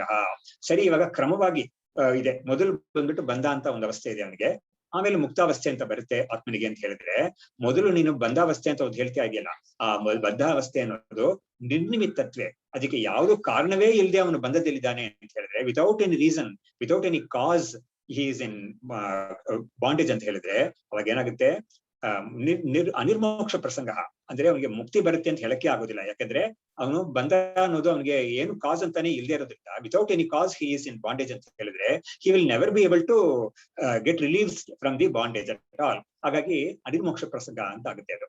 ಸರಿ, ಅನ್ಯನಿಮಿತ್ತತ್ವೇಚ ಸ್ವತಃ ಅಭಾವಾತ್ ಅಪರಮಾರ್ಥತ್ವ ಪ್ರಸಂಗ. ಸರಿ, ಇಲ್ಲ ಅವನಿಗೆ ಈ ಬಂಧ ಬಂದಿರೋದು ಹೊರಗಡೆಯಿಂದ ಬೇರೆ ಒಂದು ಕಾಸ್ ಇಂದ, from some due to some cause, some extraneous cause he is in bondage ಅಂತ ಹೇಳಿದ್ರೆ ಅವಾಗ ಏನಾಗುತ್ತೆ, ಸ್ವತಃ ಅಭಾವಾತ್, ಅವಾಗ ಏನಾಯ್ತು, ಈ ಆತ್ಮನಿಗೆ ತಾನಾಗೆ ಬಂಧ ಇಲ್ಲ, outside cause, some external entity or agency brings him or causes some bondage in him ಅಂತ ಹೇಳಿದ್ರೆ ಏನಾಯ್ತು, this atman is by itself by ಅದು ಸ್ವಾಭಾವಿಕವಾಗಿ ಅದಕ್ಕೆ ಬಂಧ ಇಲ್ಲ ಅಂತ ಆಯ್ತು. ಅವಾಗ ನೀನ್ ಇವಾಗ ಏನ್ ಹೇಳ್ತಾ ಇದೆಯೋ, ಬಂಧಾವಸ್ಥೆನೂ ಸತ್ಯ ಅಂತ ಹೇಳ್ತಾ ಇದ್ದಾರೆ ಕೆಲವರು ಅಂತ ಹೇಳ್ತಾ ಇದೆಯಲ್ಲ, ಅದು ತಪ್ಪಾಗುತ್ತೆ ನೋಡು ಅಂತ ಎತ್ತಿ ತೋರಿಸ್ತಾ ಇದ್ದಾರೆ. ಅನ್ಯನಿಮಿತ್ತತ್ವೆ ಅಂತ ಹೇಳಿದ್ರೆ ಅದೇನೆ, ಹೊರಗಡೆಯಿಂದ ಒಂದು ಕಾಸ್ ಇದೆ, ಅದು ಇವನಿಗೆ ಈ ಆತ್ಮನಿಗೆ ಬಂಧವನ್ನು ಉಂಟು ಮಾಡುತ್ತೆ ಅಂತ ಹೇಳಿದ್ರೆ, ವಾಸ್ತವವಾಗಿ ಬಂಧ ಇಲ್ಲದೆ ಇರೋ ಒಂದು ಆತ್ಮನಿಗೆ ಹೊರಗಡೆಯಿಂದ ಒಂದು ಬಂಧ ಬಂತು ಅಂತ ಹೇಳಿದ್ರೆ ಏನಾಯ್ತು, ಆ ಬಂಧಕ್ಕೆ ಕಾಸ್ ಅಂತ ಇದೆಯಲ್ಲ, ಅಥವಾ ಆಮೇಲೆ ಬಂಧ ಅನ್ನೋದು ಅದು ಅಪರಮಾರ್ಥ ಅಂತ ಆಯ್ತು. ಇಟ್ ಇಸ್ ನಾಟ್ ರಿಯಲ್ ಅಂತ ಆಯ್ತು. ಯಾಕಂದ್ರೆ really Atman is without bondage, but then outside some extraneous thing causes bondage ಅಂತ ಹೇಳಿದ್ರೆ, ಆತ್ಮನಿಗೆ ವಾಸ್ತವವಾಗಿ ಬಂಧ ಇಲ್ಲ ಅನ್ನೋದು ಅಂದ್ರೆ ಏನಾಯ್ತು, ಪಾರಮಾರ್ಥಿಕವಾಗಿ ಆತ್ಮ ಬಂಧದಲ್ಲಿ ಇದೆ ಅಂತ ಇರೋದನ್ನ ಒಪ್ಕೊಳಕ್ಕಾಗೋದಿಲ್ಲ. ಅದು ನೀನ್ ಮೊದಲು ಹೇಳಿದ್ಯಲ್ಲ, ಬಂಧಾವಸ್ಥೆ ಮತ್ತು ಮುಕ್ತಾವಸ್ಥೆ ಎರಡೂ ಸತ್ಯವಾಗಿ ಒಪ್ಕೊಂಡಿದ್ದಾರೆ ಅವರು ಅಂತ, ಅದು ಹೇಗೆ ಸತ್ಯವಾಗಿ ಒಪ್ಕೊಳಕ್ಕಾಗುತ್ತೆ ನೋಡು ಅಂತ ಎರಡನ್ನೂ ಕೂಡ ಅವರು ಲಾಜಿಕಲ್ ಆಗಿ ಎತ್ತಿ ತೋರಿಸ್ಬಿಟ್ರು. ಇದಕ್ಕೆ ಶ್ರುತಿ ಗೀತಿ ಏನ್ ತರ್ಲಿಲ್ಲ ಅವರು, ಬರೀ ಲಾಜಿಕ್ ಇಂದಾನೇ ಅವ್ರ ಆರ್ಗ್ಯುಮೆಂಟ್ ಇಂದಾನೇ ಎತ್ತಿ ತೋರಿಸ್ತಾ ಇದ್ದಾರೆ. ತಥಾಚ ಸತಿ ಅಭ್ಯುಪಗಮ ಹಾನಿ. ಹೀಗಾಯ್ತು ಅಂತ ಹೇಳಿದ್ರೆ ಅವ್ರು ಒಪ್ಕೊಂಡಿರೋದೇನೋ ಬಂಧಾವಸ್ಥೆ ಸತ್ಯ, ಮುಕ್ತಾವಸ್ಥೆ ಸತ್ಯ ಅಂತ ಒಪ್ಕೊಂಡಿದ್ದಾರಲ್ಲ, ಅದಕ್ಕೆ ಹಾನಿ ಬಂತಿವಾಗ. ಯಾಕಂದ್ರೆ ಆತ್ಮನಿಗೆ ವಾಸ್ತವವಾಗಿ ಬಂಧ ಅನ್ನೋದು ಇಲ್ಲ, ಹೊರಗಡೆಯಿಂದ ಯಾವುದೋ ಒಂದು ಅದಕ್ಕೆ ಒಂದು ಬಂಧವನ್ನು ತಂದು ಒಡ್ಡಿದೆ ಅದಕ್ಕೆ ಅಂತ ಹೇಳಿದ್ರೆ, ಆತ್ಮ ಅನ್ನೋದು ಶುದ್ಧವಾಗೇ ಇದೆ, ಅದಕ್ಕೆ ಬಂಧವೇ ಇಲ್ಲದೆ ಇರೋ ಒಂದು ಸ್ಥಿತಿ ಅದಕ್ಕೆ ಅಂತ ಆಯ್ತು. ಅವಾಗ ಅವ್ರು ಒಪ್ಕೊಂಡಿರೋ ಈ ಬಂಧಾವಸ್ಥೆ ಅನ್ನೋದು ಸತ್ಯ ಅಂತ ಹೇಳಿದ್ರಲ್ಲ, ಅದು ಅದಕ್ಕೆ ಭಂಗ ಬಂತಿವಾಗ. ಕಿಂಚ ಬಂಧ ಮುಕ್ತಾವಸ್ಥೆಯೋ ಪೌರ್ವಾಪರ್ಯ ನಿರೂಪಣಾಯಾಂ ಬಂಧಾವಸ್ಥಾ ಪೂರ್ವಂ ಪ್ರಕಲ್ಪ್ಯ ಅನಾದಿಮತಿ ಅಂತವತಿ ಚ ತಚ್ಚ ಪ್ರಮಾಣ ವಿರುದ್ಧಂ. ನಮಗೆ ಇನ್ನೂ ಕೂಡ ಪ್ರಾಬ್ಲಮ್ಸ್ ಇದೆ, ಆ ತರ ಒಪ್ಕೊಳ್ಳೋದ್ರಲ್ಲಿ ಇನ್ನೂ ಕೂಡ ಪ್ರಾಬ್ಲಮ್ಸ್ ಇದೆ ಅಂತ ತೋರಿಸ್ತಾ ಇದ್ದಾರೆ. ಏನು ಬಂಧ ಮುಕ್ತಾವಸ್ಥೆಯೋ ಪೌರ್ವಾಪರ್ಯ ನಿರೂಪಣಾಯಾಮ್, ಬಂಧ ಅಂತ ಅವಸ್ಥೆ ಅಂತ ಒಂದಿದೆ, ಮುಕ್ತಾವಸ್ಥೆ ಅಂತ ಎರಡಿದೆ. ಅದರಲ್ಲಿ ಪೌರ್ವಾಪರ್ಯ ಅಂದ್ರೆ ಸೀಕ್ವೆನ್ಸ್, ಮೊದಲು ಒಂದಿದೆ ಆಮೇಲೆ ಇನ್ನೊಂದು ಬರುತ್ತೆ ಅಂತ. ಅವಾಗ ಬಂಧಾವಸ್ಥಾ ಪೂರ್ವಂ ಪ್ರಕಲ್ಪ್ಯ, ಅವಾಗ ಏನಾಯ್ತು, ಬಂಧಾವಸ್ಥೆಯನ್ನು ಮೊದಲು ಹೇಳ್ಬೇಕಾಗುತ್ತೆ. ಅವಾಗ ಅದು ಅನಾದಿಮತಿ ಅಂತವತಿ ಚ, ಆ ಒಂದು ಬಂಧ ಅನ್ನೋದು ಅನಾದಿಯಾಗಿದೆ, ಆಮೇಲೆ ಅದು ಅದಕ್ಕೆ ಒಂದು ಮುಕ್ತಿ, ಅದಕ್ಕೊಂದು ಅಂತ ಬರುತ್ತೆ, ಅದಕ್ಕೊಂದು ಕೊನೆ ಬರುತ್ತೆ. ಯಾವುದಕ್ಕೆ, ಬಂಧ ಅನ್ನೋದಕ್ಕೆ ಅದು ಅನಾದಿಯಾಗಿದೆ ಅದು ಬಂಧ ಅನ್ನೋದು, ಆಮೇಲೆ ಅದಕ್ಕೊಂದು ಕೊನೆ ಬಂದೇ ಬರುತ್ತೆ. ಯಾಕಂದ್ರೆ ಮುಕ್ತಿ ಬೇಕಲ್ವಾ, ಹಾಗಾಗಿ ಮುಕ್ತಿ ಬಂದಾಗ ಬಂಧ ಹೋಗುತ್ತೆ, ಹಾಗಾಗಿ ಬಂಧ ಅನ್ನೋದಕ್ಕೆ ಒಂದು ಮುಕ್ತಾಯ ಬಂದೇ ಬರುತ್ತೆ. ತಥಾ ಮೋಕ್ಷಾವಸ್ಥಾ ಆದಿಮತಿ ಅನಂತಾಚ ಪ್ರಮಾಣ ವಿರುದ್ಧ ಏವ ಅಭ್ಯುಪಗಮ್ಯತೆ. ಮತ್ತು ಮುಕ್ತಾವಸ್ಥೆ ಅನ್ನೋದು ಏನಾಗುತ್ತೆ, ಬಂಧಾವಸ್ಥೆ ಇರುವಾಗ ಮುಕ್ತಾವಸ್ಥೆ ಇರ್ಲಿಲ್ಲ, ಮೋಕ್ಷಾವಸ್ಥೆ ಅನ್ನೋದು at some point of time it starts, it has an origin. ಅವಾಗ ಏನಾಯ್ತು, ಅದಕ್ಕೆ ಒಂದು ಬಿಗಿನಿಂಗ್ ಇರುತ್ತೆ, ಆದ್ರೆ ಅನಂತ, there won't be end at all. ಯಾಕಂದ್ರೆ ಯಾರಿಗೂ ಕೂಡ ಮುಕ್ತಾವಸ್ಥೆ ಕೊನೆ ಕಾಣಬೇಕು ಅಂತ ಯಾರಿಗೂ ಇಷ್ಟ ಇಲ್ಲ, ಎಲ್ಲರಿಗೂ ಬಂಧಾವಸ್ಥೆ ಅನ್ನೋದು ಕೊನೆ ಕಾಣಬೇಕು ಅಂತ ಇಷ್ಟ ಇರುತ್ತೆ. ಮುಕ್ತಾವಸ್ಥೆ ಖಂಡಿತ ಯಾರಿಗೂ ನಿಂತೋಗ್ಬೇಕು ಮುಗ್ದೋಗ್ಬೇಕು ಅಂತ ಇರೋದಿಲ್ಲ. ಆದ್ರೆ ಇವ್ರ ಕೇಸಲ್ಲಿ ಏನಾಗುತ್ತೆ ಅಂತ ಹೇಳಿದ್ರೆ, ಮೋಕ್ಷಾವಸ್ಥೆ ಅನ್ನೋದು ಮುಂಚೆ ಇರ್ಲಿಲ್ಲ, ಇದು ಹೊಸದಾಗಿ ಆದದ್ದು ಅನಂತವಾಗಿ ಪರ್ಮನೆಂಟ್ ಆಗಿ ಇದ್ದೇ ಇರುತ್ತೆ, ಅದು ಎಟರ್ನಲ್ ಆಗಿ ಇರುತ್ತೆ ಅನ್ನೋದು, ಅದು ಕೂಡ ಪ್ರಮಾಣ ವಿರುದ್ಧ ಅದು. ಯಾಕೆಂದ್ರೆ ಲಾಜಿಕಲಿನೇ ಯಾವುದಕ್ಕೆ ಒಂದು ಬಿಗಿನಿಂಗೇ ಇಲ್ಲ ಅಂತ ಆಯ್ತೋ ಅದಕ್ಕೆ ಮುಕ್ತಾಯ ಬರುತ್ತೆ ಅಂತ ಹೇಳಕ್ಕೆ ಬರೋದೇ ಇಲ್ಲ ಖಂಡಿತ. ನಿಜವಾಗ್ಲೂ ಬಿಗಿನಿಂಗ್ ಲೆಸ್ ಆಗಿರೋ ಒಂದು ನಿಜವಾಗ್ಲೂ ಎಂಡ್ ಅಂತ ಅದಕ್ಕೆ ಬರೋದಕ್ಕೆ ಸಾಧ್ಯವೇ ಇಲ್ಲ. ಆಮೇಲೆ ನಿಜವಾಗ್ಲೂ ಯಾವುದೋ ಒಂದು ವಸ್ತು ಪ್ರಾರಂಭ ಆಗುತ್ತೋ ಅದು ನಿಜವಾಗ್ಲೂ ಕೊನೆಯೇ ಇಲ್ಲದೆ ಇರ್ತಾ ಇರುತ್ತೆ ಅಂತ ಹೇಳಕ್ಕೂ ಕೂಡ ಪ್ರಮಾಣ ಇಲ್ಲ, ಪ್ರಮಾಣ ವಿರುದ್ಧ ಅದು ಅಂತ ಹೇಳ್ಬಿಟ್ಟು ಪ್ರಮಾಣ ವಿರುದ್ಧ ಏವ ಅಭ್ಯುಪಗಮ್ಯತೆ. ಈ ಯಾರೋ ಬಂಧಾವಸ್ಥೆ ಸತ್ಯ ಮುಕ್ತಾವಸ್ಥೆ ಸತ್ಯ ಅಂತ ಹೇಳ್ತಾರೋ ಅವರು ಕೇಸಲ್ಲಿ ಈ ಒಂದು ಪ್ರಾಬ್ಲಮ್ ಬರುತ್ತೆ ಅವ್ರಿಗೆ, ಪ್ರಮಾಣ ವಿರುದ್ಧವಾಗಿ ಅವರು ಇದನ್ನು ಒಪ್ಕೋಬೇಕಾಗುತ್ತೆ. ನಚ ಅವಸ್ಥಾವತಃ ಅವಸ್ಥಾಂತರಂ ಗಚ್ಚತಃ ನಿತ್ಯತ್ವಂ ಉಪಪಾದೀಯಂ ಶಕ್ಯಂ. ನೋಡಿದ್ರ, ಅವಸ್ಥಾವತಃ ಯಾರು ಅವಸ್ಥಾ ಅಂತ ಹೇಳಿದ್ರೇನು, ಬಂಧಾವಸ್ಥೆಯಲ್ಲಿ ಒಬ್ಬ ಇದ್ದಾನೆ, ಅವನು ಅವಸ್ಥಾಂತರಂ ಮುಕ್ತಾವಸ್ಥೆಗೆ ಹೋದ, ಅವನು ಆ ಇನ್ನೊಂದು ಅವಸ್ಥೆಗೆ ಹೋದವನಿಗೆ ಆ ನಿತ್ಯತ್ವ ಅನ್ನೋದು ಹೇಳಕ್ ಬರೋದಿಲ್ಲ. ಯಾಕೆಂದ್ರೆ ಅವನಿಗೆ ಅವನ ಆ ಒಂದು ಆತ್ಮನಲ್ಲಿ ಒಂದು ವಿಕಾರ ಆಗ್ತಾ ಇದೆ. ಮೊದಲು ಒಂದು ರೀತಿಯಲ್ಲಿ ಇತ್ತದು, ಅದೇನಾಯ್ತು ಕಾಲಾಂತರದಲ್ಲಿ ಇನ್ನೊಂದು ಸ್ಟೇಟ್ ನ ಅದು ಹೊಂದಿತ್ತು. ಅವಾಗ ಏನಾಯ್ತು, ಅದು ನಿತ್ಯವಾಗಿ ಹಾಗೇ ಇರುತ್ತೆ ಅಂತ ಹೇಳಕ್ ಆಗುದಿಲ್ಲ, ಯಾಕಂದ್ರೆ ಅದು ವಿಕಾರವನ್ನು ಉಳ್ಳ ಒಂದು ವಸ್ತುವಾಗಿ ಆಗೋಗ್ಬಿಡುತ್ತೆ ಅದು. ನೋಡಿ, ಇವಾಗ ನಾವು we can appreciate the definition for ಸತ್ ಆರ್ ಸತ್ಯಂ. ಭಗವತ್ಪಾದರು ಇದರಲ್ಲಿ ತೈತ್ರಿಯ ಉಪನಿಷತ್ ಭಾಷ್ಯದಲ್ಲಿ ಸತ್ಯಂ ಜ್ಞಾನಂ ಅನಂತಂ ಅನ್ನೋ ಕಡೆ ಹೇಳಿದಾರಲ್ಲ, ಯದ್ರೂಪೇಣ ಯನ್ನಿಶ್ಚಿತಂ ತದ್ರೂಪಂ ಯತ್ ನ ವ್ಯಭಿಚರತಿ ತತ್ಸತ್ಯಂ ಅಂತ. ಯಾವ ಒಂದು ವಸ್ತುವನ್ನ ಇಂಥದ್ದೇ ಇದು ಅಂತ ನಿರ್ಧಾರ ಮಾಡಿದ್ಮೇಲೆ ಆ ಒಂದು ಸ್ಥಿತಿಯನ್ನ ಅದು ಬಿಟ್ಕೊಡದೆ ಇದ್ರೆ ಆವಾಗ ಅದು ಸತ್ಯ ಅಂತ ಹೇಳಲ್ಪಡುತ್ತೆ. ಆದ್ರೆ ಯಾವುದು ಅಂತ ನಿರ್ಧಾರ ಮಾಡಿದ ಮೇಲೆ ಆ ಸ್ಥಿತಿಯನ್ನ ಬಿಟ್ಕೊಡ್ತು ಅಂತ ಹೇಳಿದ್ರೆ ಅವಾಗ ಅದನ್ನ ಸತ್ಯ ಅಂತ ಹೇಳಕ್ ಬರೋದಿಲ್ಲ ಅದು ಅಂತ ಅವರು ಎರಡಕ್ಕೂ ಡೆಫಿನೇಷನ್ ಕೊಟ್ಟಿದ್ದಾರೆ. ಅದು ಇವಾಗ ನಮ್ಗೆ ತುಂಬಾ ಅಪ್ರಿಶಿಯೇಟ್ ಮಾಡಕ್ ಆಗುತ್ತೆ ಇವಾಗ. ಸೊ ಯಾರು ಒಂದು ಆತ್ಮನನ್ನ ಬಂಧದಲ್ಲೇ ಇದ್ದಾನೆ ಇವನು ಅಂತ, ಬಂಧವೇ ಆತ್ಮನದ ಒಂದು ಸ್ವರೂಪ ಅಂತ ಹೇಳ್ಬಿಟ್ರು, ಆಮೇಲೆ ಏನಾಗುತ್ತೆ, ಅವರೇ ಮುಕ್ತಾವಸ್ಥೆ ಬೇಕು ಅಂತ ಹೇಳ್ಬಿಟ್ಟು ಮುಕ್ತಾವಸ್ಥೆಯನ್ನು ಒಪ್ತಾ ಇದ್ದಾರೆ. ಅವಾಗ ಬಂಧಾವಸ್ಥೆ ಅನ್ನೋದು ಬಿಟ್ಕೊಟ್ಟಿದೆ, ಅದು ಮುಕ್ತಾವಸ್ಥೆ ಅನ್ನೋದನ್ನ ಹೊಂದಿದೆ. ಅವಾಗ ಒಂದು ವಸ್ತು ಆತ್ಮ ಅನ್ನೋದು ಸತ್ಯ ಅಂತಾನೆ ಹೇಳಕ್ ಆಗೋದಿಲ್ಲ, ಅದಕ್ಕೆ ಅದು ವಿಕಾರ ಇಲ್ಲದೆ ಇರೋದು ನಿರ್ವಿಕಾರ ಅಂತಾನೆ ಹೇಳಕ್ ಬರೋದಿಲ್ಲ. ಇಂತಹ ಪ್ರಾಬ್ಲಮ್ಸ್ ಎಲ್ಲ ಇದೆ ನೋಡಿ ಅಂತ ತೋರಿಸ್ಕೊಡ್ತಾ ಇದ್ದಾರೆ. ಹಾಗಾಗಿ ಅವರಿಗೆ ನಿತ್ಯವಾಗಿದೆ ಆ ವಸ್ತು, ಆತ್ಮ ಅನ್ನೋ ವಸ್ತು ಒಂದವಸ್ಥೆಯಲ್ಲಿ ಮುಂಚೆ ಇತ್ತು, ಇನ್ನೊಂದು ಅವಸ್ಥೆಗೆ ಆಮೇಲೆ ಹೋಯ್ತು ಅಂತ ಹೇಳಿದಾಗ ಅಂತ ವಸ್ತು ನಿತ್ಯವಾಗಿ ಇರುತ್ತೆ ಅಂತ ಹೇಳಕ್ ನಮ್ಗೆ ಉಪಪಾದನೆ ಮಾಡಕ್ ಆಗುದಿಲ್ಲ. You won't be able to establish its eternality ಅಂತ ಅದನ್ನ ಒಂದು ದೋಷವನ್ನು ತೋರಿಸ್ಕೊಡ್ತಾ ಇದ್ದಾರೆ. ಅಥ ಅನಿತ್ಯತ್ವ ದೋಷ ಪರಿಹಾರಾಯ ಬಂಧ ಮುಕ್ತಾವಸ್ಥಾ ಭೇದೋ ನ ಕಲ್ಪ್ಯತೆ, ಅತಃ ದ್ವೈತಿನಾಮಪಿ ಶಾಸ್ತ್ರಾನರ್ಥಕ್ಯಾದಿ ದೋಷ ಅಪರಿಹಾರ್ಯ ಏವ ಇತಿ ಸಮಾನತ್ವಾತ್ ನ ಅದ್ವೈತವಾದಿನ ಪರಿಹರ್ತವ್ಯ ದೋಷ. ಸರಿ, ಇವಾಗ ಇಂಥ ತೊಂದರೆಗಳೆಲ್ಲ ಬರ್ತಾ ಇದೆಯಲ್ಲ, ಅದರಿಂದ ನಾವೇನ್ ಮಾಡೋಣ, ಅನಿತ್ಯತ್ವ ದೋಷ ಬರುತ್ತೆ ಅಂತ. ಆತ್ಮನಿಗೆ ಅನಿತ್ಯತ್ವ ದೋಷ ಅನ್ನೋದು ಎಲ್ಲದಕ್ಕಿಂತ ದೊಡ್ಡ ದೋಷ. ಅದನ್ನ ಪರಿಹಾರ ಮಾಡಕ್ಕಾಗಿ ಬಂಧ ಮುಕ್ತ ಅವಸ್ಥಾ ಭೇದವನ್ನೇ ನಾವು ಒಪ್ಕೊಳ್ಳೋದು ಬೇಡಪ್ಪ, ಅದನ್ನ ಬಿಟ್ಬಿಡೋಣ ಅಂತ ಹೇಳಿದ್ರೆ ಅವಾಗ ಏನಾಗುತ್ತೆ, ಅವಾಗ ಅವರು ಅದ್ವೈತಿಗಳ ತರಾನೇ ಈ ಶಾಸ್ತ್ರಾನರ್ಥ್ಯಾದಿ ದೋಷವನ್ನ ಅವ್ರಿಗೂ ಅಪರಿಹಾರ್ಯವನ್ನೇ ಆಗುತ್ತೆ ಅದು. ಅದರಿಂದ ಸಮಾನವಾಗಿ ದೋಷ ಅವ್ರಿಗೂ ಇರುತ್ತೆ, ನಮಗೂ ಇರುತ್ತೆ. ಅದು ನಾವು ಮಾತ್ರ ಅದಕ್ಕೆ ಪರಿಹಾರ ಮಾಡಬೇಕು ಅಂತ ನೀನ್ ಹೇಳೋದು ಸರಿ ಇಲ್ಲ ಅಂತ ಹೇಳ್ತಾರೆ. ಸೊ ಇತಿ ಸಮಾನತ್ವಾತ್ ನ ಅದ್ವೈತವಾದಿನ ಪರಿಹರ್ತವ್ಯ ದೋಷ. ಹಾಗಾಗಿ ಕೊನೆಯಲ್ಲಿ ಏನಾಗುತ್ತೆ ಅಂತ ಹೇಳಿದ್ರೆ, ಈ ಶಾಸ್ತ್ರಾನರ್ಥಕ್ಯ ಅನ್ನೋ ದೋಷ ಅನ್ನೋದು ಇದು ದೋಷವೇ ಅಲ್ಲ ಅಂತ ಆಗುತ್ತೆ ಕೊನೆಯಲ್ಲಿ. ಹಾಗೆ ತಿಳ್ಕೊಂಡ್ರೆ ನಮ್ಗೆ ಪ್ರಾಬ್ಲಮ್ ಇಂದ ನಾವು ಬಿಡಿಸ್ಕೊಳಕ್ಕಾಗುತ್ತೆ. ಇಲ್ಲದ್ರೆ problem it self is not possible ಅನ್ನೋದನ್ನ ಇವರು ಎತ್ತಿ ತೋರಿಸ್ತಾ ಇದ್ದಾರೆ. ಅದು ದೋಷವೇ ಅಲ್ಲ ಅನ್ನೋದು ಅವರ ಉದ್ದೇಶ. ಅಂದ್ರೆ ಅನರ್ಥಕ್ಯ ಅನ್ನೋದು ಅಲ್ವೇ ಇಲ್ಲ. ಯಾಕಂದ್ರೆ ಯಾವಾಗ ಒಂದು ಬಂಧ ಅಂತ ಒಂದಿದೆಯೋ ಆವಾಗ ಬಂಧದಿಂದ ಬಿಡಿಸಕ್ಕಾಗಿ ಒಂದು ಶಾಸ್ತ್ರ ಬಂದಿದೆ. ಈ ಕಾರಣದಿಂದನೇ ಅದ್ವೈತದಲ್ಲಿ ವೇದ ಅನ್ನೋದು ಅಥವಾ ಉಪನಿಷತ್ ಅನ್ನೋದು ಅದು ಗ್ರಂಥ ರಾಶಿ ಅಂತ ಇದೆಯಲ್ಲ, ಅದಕ್ಕೆ ಪಾರಮಾರ್ಥಿಕ ಸತ್ಯ ಇಲ್ಲ, ಅದಕ್ಕೆ ವ್ಯಾವಹಾರಿಕ ಸತ್ಯ ಮಾತ್ರ ಇದೆ. ಹಾಗಾದ್ರೆ ಅದು ದಂಡವ, ಅದು ವೇಸ್ಟ್ ನಿಮ್ಗೆ? ಅದು ವೇದಕ್ಕೆ ನೀವು ಮಿಥ್ಯಾತ್ವ ಹೇಳ್ಬಿಟ್ರೆ ನಿಮ್ಗೆ ನೀವು ಏನು ವೇದಾಂತಿಲ್ಲ ನೀವು ಅಂತ ನಮ್ಮನ್ನೆಲ್ಲ ಕೇಳಿದ್ದಾರೆ ಎಷ್ಟೋ ಜನ. ಅದು ಅವರೆಲ್ಲ ಕೇಳಕ್ ಮುಂಚೆನೆ ಭಗವತ್ಪಾದರೆ ಇದಕ್ಕೆಲ್ಲ ಉತ್ತರ ಕೊಟ್ಬಿಟ್ಟಿದ್ದಾರೆ. ಸೂತ್ರ ಭಾಷೆಯಲ್ಲಿ ಅವರು ಇದಕ್ಕೆಲ್ಲ ಉತ್ತರ ಕೊಟ್ಟಿದ್ದಾರೆ. ಅವರು ವೇದ ಅನ್ನೋದು ಪಾರಮಾರ್ಥಿಕ ಸತ್ಯ ಅಲ್ಲದೆ ಹೋದ್ರು ಕೂಡ ಅದು ಏನನ್ನ ನಮ್ಗೆ ಕೊಡುತ್ತೋ, ಯಾವ ಒಂದು ಮುಕ್ತಿಯನ್ನು ಕೊಡುತ್ತೋ, ಆ ಕೊಟ್ಟಿದ್ದ ಮುಕ್ತಿ ಇದೆಯಲ್ಲ ಅದು ಅಬಾಧಿತವಾಗಿರುತ್ತೆ, ಅದಕ್ಕೆ ಕಾಂಟ್ರಡಿಕ್ಷನ್ ಬರೋದೇ ಇಲ್ಲ ಅಂತ ಅದನ್ನ ಅವರು ತೋರಿಸ್ಕೊಟ್ಟಿದ್ದಾರೆ.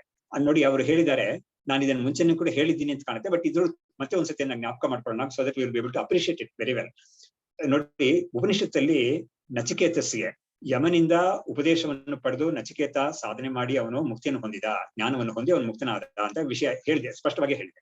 ಅದೇ ತರ ಶ್ವೇತಕೇತು ಅನ್ನೋನು ತಂದೆ ಉದ್ದಾಲಕನಿಂದ ವಿಷಯವನ್ನ ಕೇಳಿ ಆತ್ಮ ಉಪದೇಶವನ್ನು ಪಡ್ಕೊಂಡು ಅವನು ಮುಕ್ತನಾದ ಅಂತ. ಇದೇ ತರ ಭೃಗುರ್ವೈ ವಾರುಣಿಹಿ ಅಂತ ತೈತಿರಿಯದಲ್ಲಿ ಕೂಡ ಆ ಭೃಗು ಅನ್ನೋನು ವರುಣ ಅಂತ ತಂದೆಯಿಂದ ಉಪದೇಶವನ್ನು ಪಡೆದು ಅವನು ಮುಕ್ತನಾದ, ತಿಳ್ಕೊಂಡ ವಿಷಯವನ್ನ ಅಪರೋಕ್ಷ ಜ್ಞಾನ ಪಡ್ಕೊಂಡ ಅಂತ ಇದೆ. ಈ ಎಲ್ಲಾ ಉಪನಿಷತ್ತುಗಳು ಕೂಡ ಎಲ್ಲೆಲ್ಲಿ ಆತ್ಮವಿದ್ಯಾ ಅಥವಾ ಬ್ರಹ್ಮವಿದ್ಯೆಯನ್ನು ಉಪದೇಶ ಮಾಡ್ತಾ ಇದ್ದಾರೋ ಅದನ್ನ ಕೇಳಿದ್ದವನಿಗೆ ಮುಕ್ತಿ ಬಂತು ಅಂತ ಹೇಳ್ತಾ ಇದೆ. ಪ್ರಶ್ನೋಪನಿಷತ್ತಲ್ಲಿದೆ, ಪ್ರತಿಯೊಂದು ಉಪನಿಷತ್ತಲ್ಲೂ ಇದೆ, ನಾರದ ಸನತ್ ಕುಮಾರ ಸಂವಾದದಲ್ಲಿ ಅಲ್ಲೂ ಕೂಡ ಇದೆ. ಸೊ ಎಲ್ಲಾ ಕಡೆನೂ ಹೀಗಿದೆ. ಆದ್ರೆ ಎಲ್ಲೂ ಕೂಡ ಈ ಮುಕ್ತಿಯನ್ನು ಹೊಂದಿದ್ನ ಉಪನಿಷತ್ತಿನಿಂದ ವೇದದಿಂದ ಆತ್ಮಜ್ಞಾನವನ್ನು ಪಡ್ಕೊಂಡು ಮುಕ್ತಿಯನ್ನು ಹೊಂದಿದ್ದಾನಲ್ಲ, ಅವನು ಮತ್ತೆ ಮರಳಿ ಸಂಸಾರಕ್ಕೆ ಬಂದ ಅನ್ನೋದಕ್ಕೆ ಎಲ್ಲೂ ಕೂಡ ನಮ್ಗೆ ಸ್ಟೇಟ್ಮೆಂಟ್ ಇಲ್ವೇ ಇಲ್ಲ. ಈ ವಿಷಯವನ್ನ ಎಲ್ಲಾದ್ರೂ ಹೇಳ್ಬೇಕಾಗಿದ್ರೆ ಅದು ವೇದವೇ ಹೇಳ್ಬೇಕಾಗಿತ್ತು. ಯಾಕಂದ್ರೆ ವೇದ ತಾನೇ ನಮಗೆ ಬಂಧದಿಂದ ಮುಕ್ತಿಯನ್ನು ಹೊಂದುತ್ತಾನೆ ಅಂತ ಅದನ್ನ ಹೇಳ್ಕೊಡ್ತಾ ಇದೆ. ಅದೇ ವೇದಾನೇ ಇದನ್ನ ಹೇಳ್ಬೇಕಾಗಿತ್ತು. ಆದ್ರೆ ಎಲ್ಲೂ ಕೂಡ ವೇದದಲ್ಲಿ ಆ ವೇದದಿಂದ ಜ್ಞಾನವನ್ನು ಪಡ್ಕೊಂಡು ಮುಕ್ತನಾದ ಅಂದವನು ಮತ್ತೆ ಮರಳಿ ಸಂಸಾರಕ್ಕೆ ಬಂದಾನಕ್ಕೆ ಎಲ್ಲೂ ವೇದದಲ್ಲಿ ಹೇಳೇ ಇಲ್ಲ.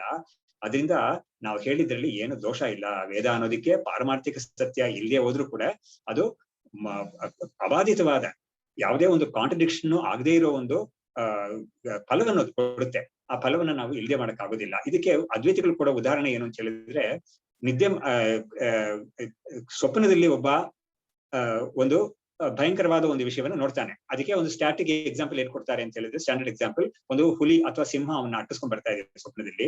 ಅವಾಗ ತಕ್ಷಣ ಏನಾಗೋಗುತ್ತೆ, ಇವನಿಗೆ ಎಚ್ಚರ ಆಗೋಗ್ಬಿಡುತ್ತೆ, ಅವನಿಗೆ ಭಯದಲ್ಲಿ ಎಚ್ಚರ ಆಗೋಗುತ್ತೆ. ಇದು ಎಲ್ಲರ ಅನುಭವದಲ್ಲೂ ಇರುತ್ತೆ. ಅದು ಹುಲಿನೇ ಬೇಕು ಅಂತಿಲ್ಲ, ಬೇರೆ ಏನಾದ್ರೂ ಕೂಡ ಇರ್ಬೋದು. ಒಂದು ಆಕ್ಸಿಡೆಂಟ್ ಆಯ್ತು ಅಂತ ಒಂದು ಬಂತು ಅಂತ ಹೇಳಿದ್ರೆ ಅವಾಗ ಕೂಡ ಎಚ್ಚರ ಆಗೋಗ್ಬಿಡುತ್ತೆ. ಸೊ ಇದ್ರಲ್ಲಿ ಏನಾಗುತ್ತೆ ಅಂದ್ರೆ, ಅವನು ಎದ್ದ ಮೇಲೆ ಇವನ್ನ ಅಟ್ಟಿಸ್ಕೊಂಡ್ ಬಂದಿದ್ದು ಆ ಹುಲಿನೋ ಅಥವಾ ನಾಯೋ ಯಾವುದೇ ಒಂದು, ಅದು ಸ್ವಪ್ನಕ್ಕೆ ಸೇರಿದ್ದು, ಸತ್ಯ ಅಲ್ಲ ಅದು. ಆಮೇಲೆ ಘಟನೆ ಕೂಡ ನಡೀಲಿಲ್ಲ ವಾಸ್ತವವಾಗಿ. ಆದ್ರೆ ಇವನ್ ಎದ್ದ ಮೇಲೆ ಇವನ್ಗೆ ಅದೆಲ್ಲ ಗೊತ್ತಾಗುತ್ತೆ. ಅವಾಗ ಸತ್ಯವಲ್ಲದೆ ಇರೋ ಒಂದು ಹುಲಿ ಅಥವಾ ಸಿಂಹ ಅಥವಾ ಆನೆ ಅಥವಾ ನಾಯಿ ಯಾವುದೇ ಆದ್ರೂ ಕೂಡ ಅವನಿಗೆ ಇವಾಗ ಏನಾಗಿದೆ ಅದರಿಂದ ಅಂತ ಹೇಳಿದ್ರೆ ಅವನಿಗೆ ಎಚ್ಚರವನ್ನು ಕೊಟ್ಟಿದೆ. ಅದು ಎಚ್ಚರವನ್ನು ಕೊಟ್ಟಿದ್ದನ್ನ ಅದು ಅನ್ರಿಯಲ್ ಅಂತ ಹೇಳಕ್ಕಾಗಲ್ಲ. ಅವ್ನು ಎದ್ದಿದ್ದಾನೆ, ಇವಾಗ ಎಚ್ಚರಗೊಂಡಿದ್ದಾನ. ಅವನು ಎಚ್ಚರಗೊಂಡಿರೋ ಅವಸ್ಥೆ ಅಂತ ಇದೆಯಲ್ಲ ಅವನಿಗೆ, ಅದು ಅನ್ರಿಯಲ್ ಅಂತ ಹೇಳಕ್ಕಾಗೋದಿಲ್ಲ. ಅದು ರಿಯಲ್ ಆಗೇ ಇದೆ. That is not contradicted. But then what caused that awakening ಅಂತ ಇದೆಯಲ್ಲ, that is not belonging to the waking state. ಅದು it belong to the dream state only. So that is unreal ಅಂತ. So an unreal ಸಿಂಹ whatever that can cause an awakening which is uncontradicted, which is real ಅಂತ ಈ ಒಂದು ಯುಕ್ತಿಯನ್ನ ಅದ್ವೈತಿಗಳು ದೃಷ್ಟಾಂತವನ್ನು ಹೇಳ್ತಾರೆ. ಇದೇ ತರನೇ ವೇದ ಅನ್ನೋದು it can produce awakening to a person, even though the Veda belongs to ವ್ಯಾವಹಾರಿಕ ಸತ್ಯ, even though it is not in the ಪಾರಮಾರ್ಥಿಕ ಸತ್ಯ. ಅದು ಅವೇಕನಿಂಗ್ ಇವನ್ಗೆ ಕೊಡುತ್ತೆ. ಆದ್ರೆ ಈ ಪಡ್ಕೊಂಡಿದ್ದ ಅವೇಕನಿಂಗ್ ಇದೆಯಲ್ಲ ಅದು ಅಬಾಧಿತ, ಅದಕ್ಕೆ ಧಕ್ಕೆ ಬರೋದಿಲ್ಲ. ಇದು ಇವ್ರು ಹೇಳಿರೋ ಒಂದು ವಿಷಯ. ಅದನ್ನೇ ಭಗವತ್ಪಾದರು ಅಲ್ಲಿ ಸೂತ್ರ ಭಾಷ್ಯದಲ್ಲಿ ಹೇಳಿರೋ ವಿಷಯ ಅದು. ಸೊ ಹೀಗೆ ಅನರ್ಥಕ್ಯ ಅನ್ನೋ ದೋಷ ಎರಕ್ ಬರೋದೇ ಇಲ್ಲ ಅನ್ನೋದನ್ನ ಅವರು ಉದ್ದೇಶ ಅದು. ಇವಾಗ ಅವ್ರು ಮುಂದಕ್ಕೆ ಈ ಡಿಸ್ಕಷನ್ ಹೇಗೆ ಹೋಗುತ್ತೆ ಅಂದ್ರೆ, ನಚ ಶಾಸ್ತ್ರಾನರ್ಥಕ್ಯಂ ಯಥಾ ಪ್ರಸಿದ್ಧ ವಿದ್ವತ್ ಪುರುಷ ವಿಷಯತ್ವಾತ್ ಶಾಸ್ತ್ರಸ್ಯ. ಇವಾಗ ಶಾಸ್ತ್ರ ಅನರ್ಥಕ್ಯಂ ಅಂತ ಇರೋದು ವಾಸ್ತವವಾಗಿ ಇಲ್ಲ.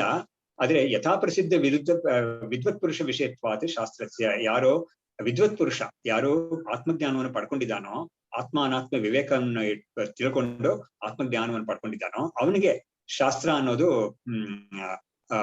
ಅವನಿಗೆ ಅನರ್ಥಕ್ಯ ಇಲ್ಲ. ಅವನಿಗೆ ಅಂದ್ರೆ ಅವನ ವಿಷಯದಲ್ಲಿ ಈ ಅನರ್ಥಕ್ಯಾದ ದೋಷ ಇಲ್ಲ ಅವನಿಗೆ, ಒಪ್ಕೊಳ್ಳೋಣ. ಆದ್ರೆ ಅವಿದುಷಾಂತು ಫಲಹೇತ್ವೋಹೋ ಆತ್ಮನಃ ಆತ್ಮನೋ ಅನಾತ್ಮನೋಹೋ ಆತ್ಮದರ್ಶನಂ ನ ವಿದುಷಾಂ ವಿದುಷಾಂ ಹಿ ಹೇತುಭ್ಯಾಂ ಆತ್ಮನಃ ಅನ್ಯತ್ವ ದರ್ಶನೆ ಸತಿ ತಯೋಹೋ ಅಹಮಿತಿ ಆತ್ಮದರ್ಶನ ಅನುಪಪತ್ತೇಹೇ. ಇವಾಗ ಏನ್ ಹೇಳ್ತಾ ಇದ್ದಾರೆ ಅಂದ್ರೆ, ಅವಿದುಷಾಂಹಿ, ಯಾರು ಆತ್ಮಜ್ಞಾನಿಗಳಲ್ಲದೆ ಇದ್ದಾರೋ, ಸಂಸಾರದಲ್ಲಿರೋರು ಅಂದ್ರೆ ಅಜ್ಞಾನಿಗಳಾಗಿದ್ದಾರೋ ಅವ್ರ ವಿಷಯಕ್ಕೆ ಏನಾಗುತ್ತೆ ಅಂತ ಹೇಳಿದ್ರೆ, ಫಲಹೇತ್ವೋಹೋ ಅನಾತ್ಮನೋಹೋ ಆತ್ಮದರ್ಶನಂ.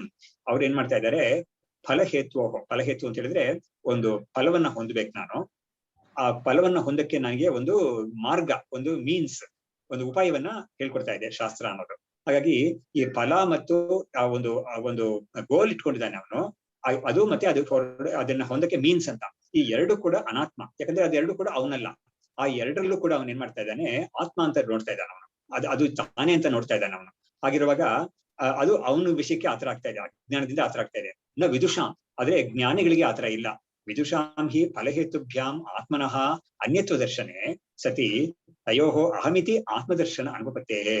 ಆದ್ರೆ ಆತ್ಮಜ್ಞಾನಿಗಳು ಏನ್ ಮಾಡಿದ್ದಾರೆ ಅಂದ್ರೆ, ಈ ಫಲ ಅಂತ ಯಾವುದೇ ಒಂದು ಹೊಂದಬೇಕಾದ ಒಂದು ವಿಷಯ ಅದು, ಆಮೇಲೆ ಅದಕ್ಕೆ ಮಾರ್ಗ ಯಾವ್ದಿದೆಯೋ ಅದೆರಡು ಕೂಡ ಆತ್ಮ ಅಲ್ಲ, ಅದು ಅನಾತ್ಮ ಅಂತ ಅವರು ಅದನ್ನ ಬೇರೆಯಾಗಿ ನೋಡೋದ್ರಿಂದ ಅವರಿಗೆ ಅಹಂ ಅಂತ ಬುದ್ಧಿ ಅದರಲ್ಲಿ ಬರದೇ ಇರೋದ್ರಿಂದ ಆತ್ಮದರ್ಶನ ಅನುಪತ್ತೇಹೇ. ಅಹಂ ಅಂತ ಅವ್ರಿಗೆ, ಅದರಲ್ಲಿ ಆತ್ಮ ಅಂತ ಬುದ್ಧಿ ಅವ್ರಿಗೆ ಇರೋದಿಲ್ಲ. ಅವ್ರಿಗೆ ನಹಿ ಅತ್ಯಂತ ಮೂಢ ಉನ್ಮತ್ತಾದಿರಪಿ ಜಲಾಗ್ನಿಯೋಹೋ ಛಾಯಾ ಪ್ರಕಾಶಯೋಹೋ ವಾ ಐಕಾತ್ಮ್ಯಂ ಪಶ್ಯತಿ ಕಿಮುತ ವಿವೇಕಿ. ಇವಾಗ ಇವನು ಹೇಳ್ತಾ ಇದ್ದಾರೆ, ಅತ್ಯಂತ ಅಜ್ಞನಾಗಿರೋನು, ಅದೇ ಮೂಢನಾಗಿರೋನು, ಉನ್ಮತ್ತಾದಿರಪಿ ಅಂದ್ರೆ ಹುಚ್ಚನಾಗಿರೋನು ಕೂಡ ಜಲಾಗ್ನಿಯೋಹೋ, ನೀರು ಮತ್ತು ಅಗ್ನಿ ಎರಡನ್ನು ಕೂಡ ಅವರು ಒಂದೇ ಅಂತ ನೋಡೋದೇ ಇಲ್ಲ. ಅವರು ಕೂಡ ಎರಡನ್ನು ಬೇರೆ ಬೇರೆಯಾಗಿ ಕಾಣ್ತಾರೆ. ಛಾಯಾ ಪ್ರಕಾಶ ಯೋರ್ವ, ಆಮೇಲೆ ಛಾಯಾ ಅಂತ ಹೇಳಿದ್ರೆ ನೆರಳು ಅಂತ, ಪ್ರಕಾಶ ಅಂತ ಹೇಳಿದ್ರೆ ಬಿಸಿಲು ಅಂತ ಇಟ್ಕೊಳ್ಳೋಣ. ಎರಡು ಕೂಡ ಅವರು ಒಂದಿಂತ ಹೇಳೋದಿಲ್ಲ. ಐಕಾತ್ಮ್ಯಂ ನ ಪಶ್ಯತಿ ಕಿಮುತ ವಿವೇಕಿ. ಹಾಗಾದ್ರೆ ಅವರೇ ಕೂಡ ಅದನ್ನ ಆತರ ಒಂದು ಎರಡು ಕೂಡ ಒಂದು ಅಂತ ನೋಡದೇ ಇರುವಾಗ ವಿವೇಕಿ ಮಾತ್ರ ಎರಡನ್ನ ಒಂದು ಅಂತ ಹೇಗ್ ನೋಡ್ತಾನ ಅವನು? ತಸ್ಮಾತ್ ನ ವಿಧಿ ಪ್ರತಿಷೇಧ ಶಾಸ್ತ್ರಂ ತಾವತ್ ಫಲಹೇತುಭ್ಯಾಂ ಆತ್ಮನಃ ಅನ್ಯತ್ವ ದರ್ಶನ ಭವತಿ. ಹಾಗಿರುವಾಗ ವಿಧಿ ಪ್ರತಿಷೇಧ ಶಾಸ್ತ್ರಂ ಅಂದ್ರೆ ಏನು? ಹೀಗ್ ಮಾಡು ಅಂತ ಹೇಳೋದು, ಹೀಗ್ ಮಾಡ್ಬೇಡ ಅಂತ ಹೇಳೋದು. ಶಾಸ್ತ್ರಂ ಅಂದ್ರೆ ಅದೇನೆ. ಅದು ಫಲಹೇತುಭ್ಯಾಂ ಆತ್ಮನಃ ಅನ್ಯತ್ವ ದರ್ಶನ ನ ಭವತಿ.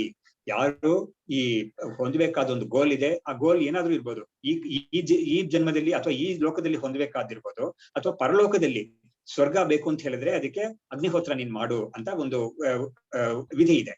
ಹಾಗಾಗಿ ಸ್ವರ್ಗ ಅಂತ ಫಲ ನನ್ನಿಂದ ಬೇರೆಯಾಗಿರೋದು, ಅದು ಒಂದು ಕಾಲಾಂತರದಲ್ಲಿ ನನಗೆ ಸಿಗುತ್ತೆ.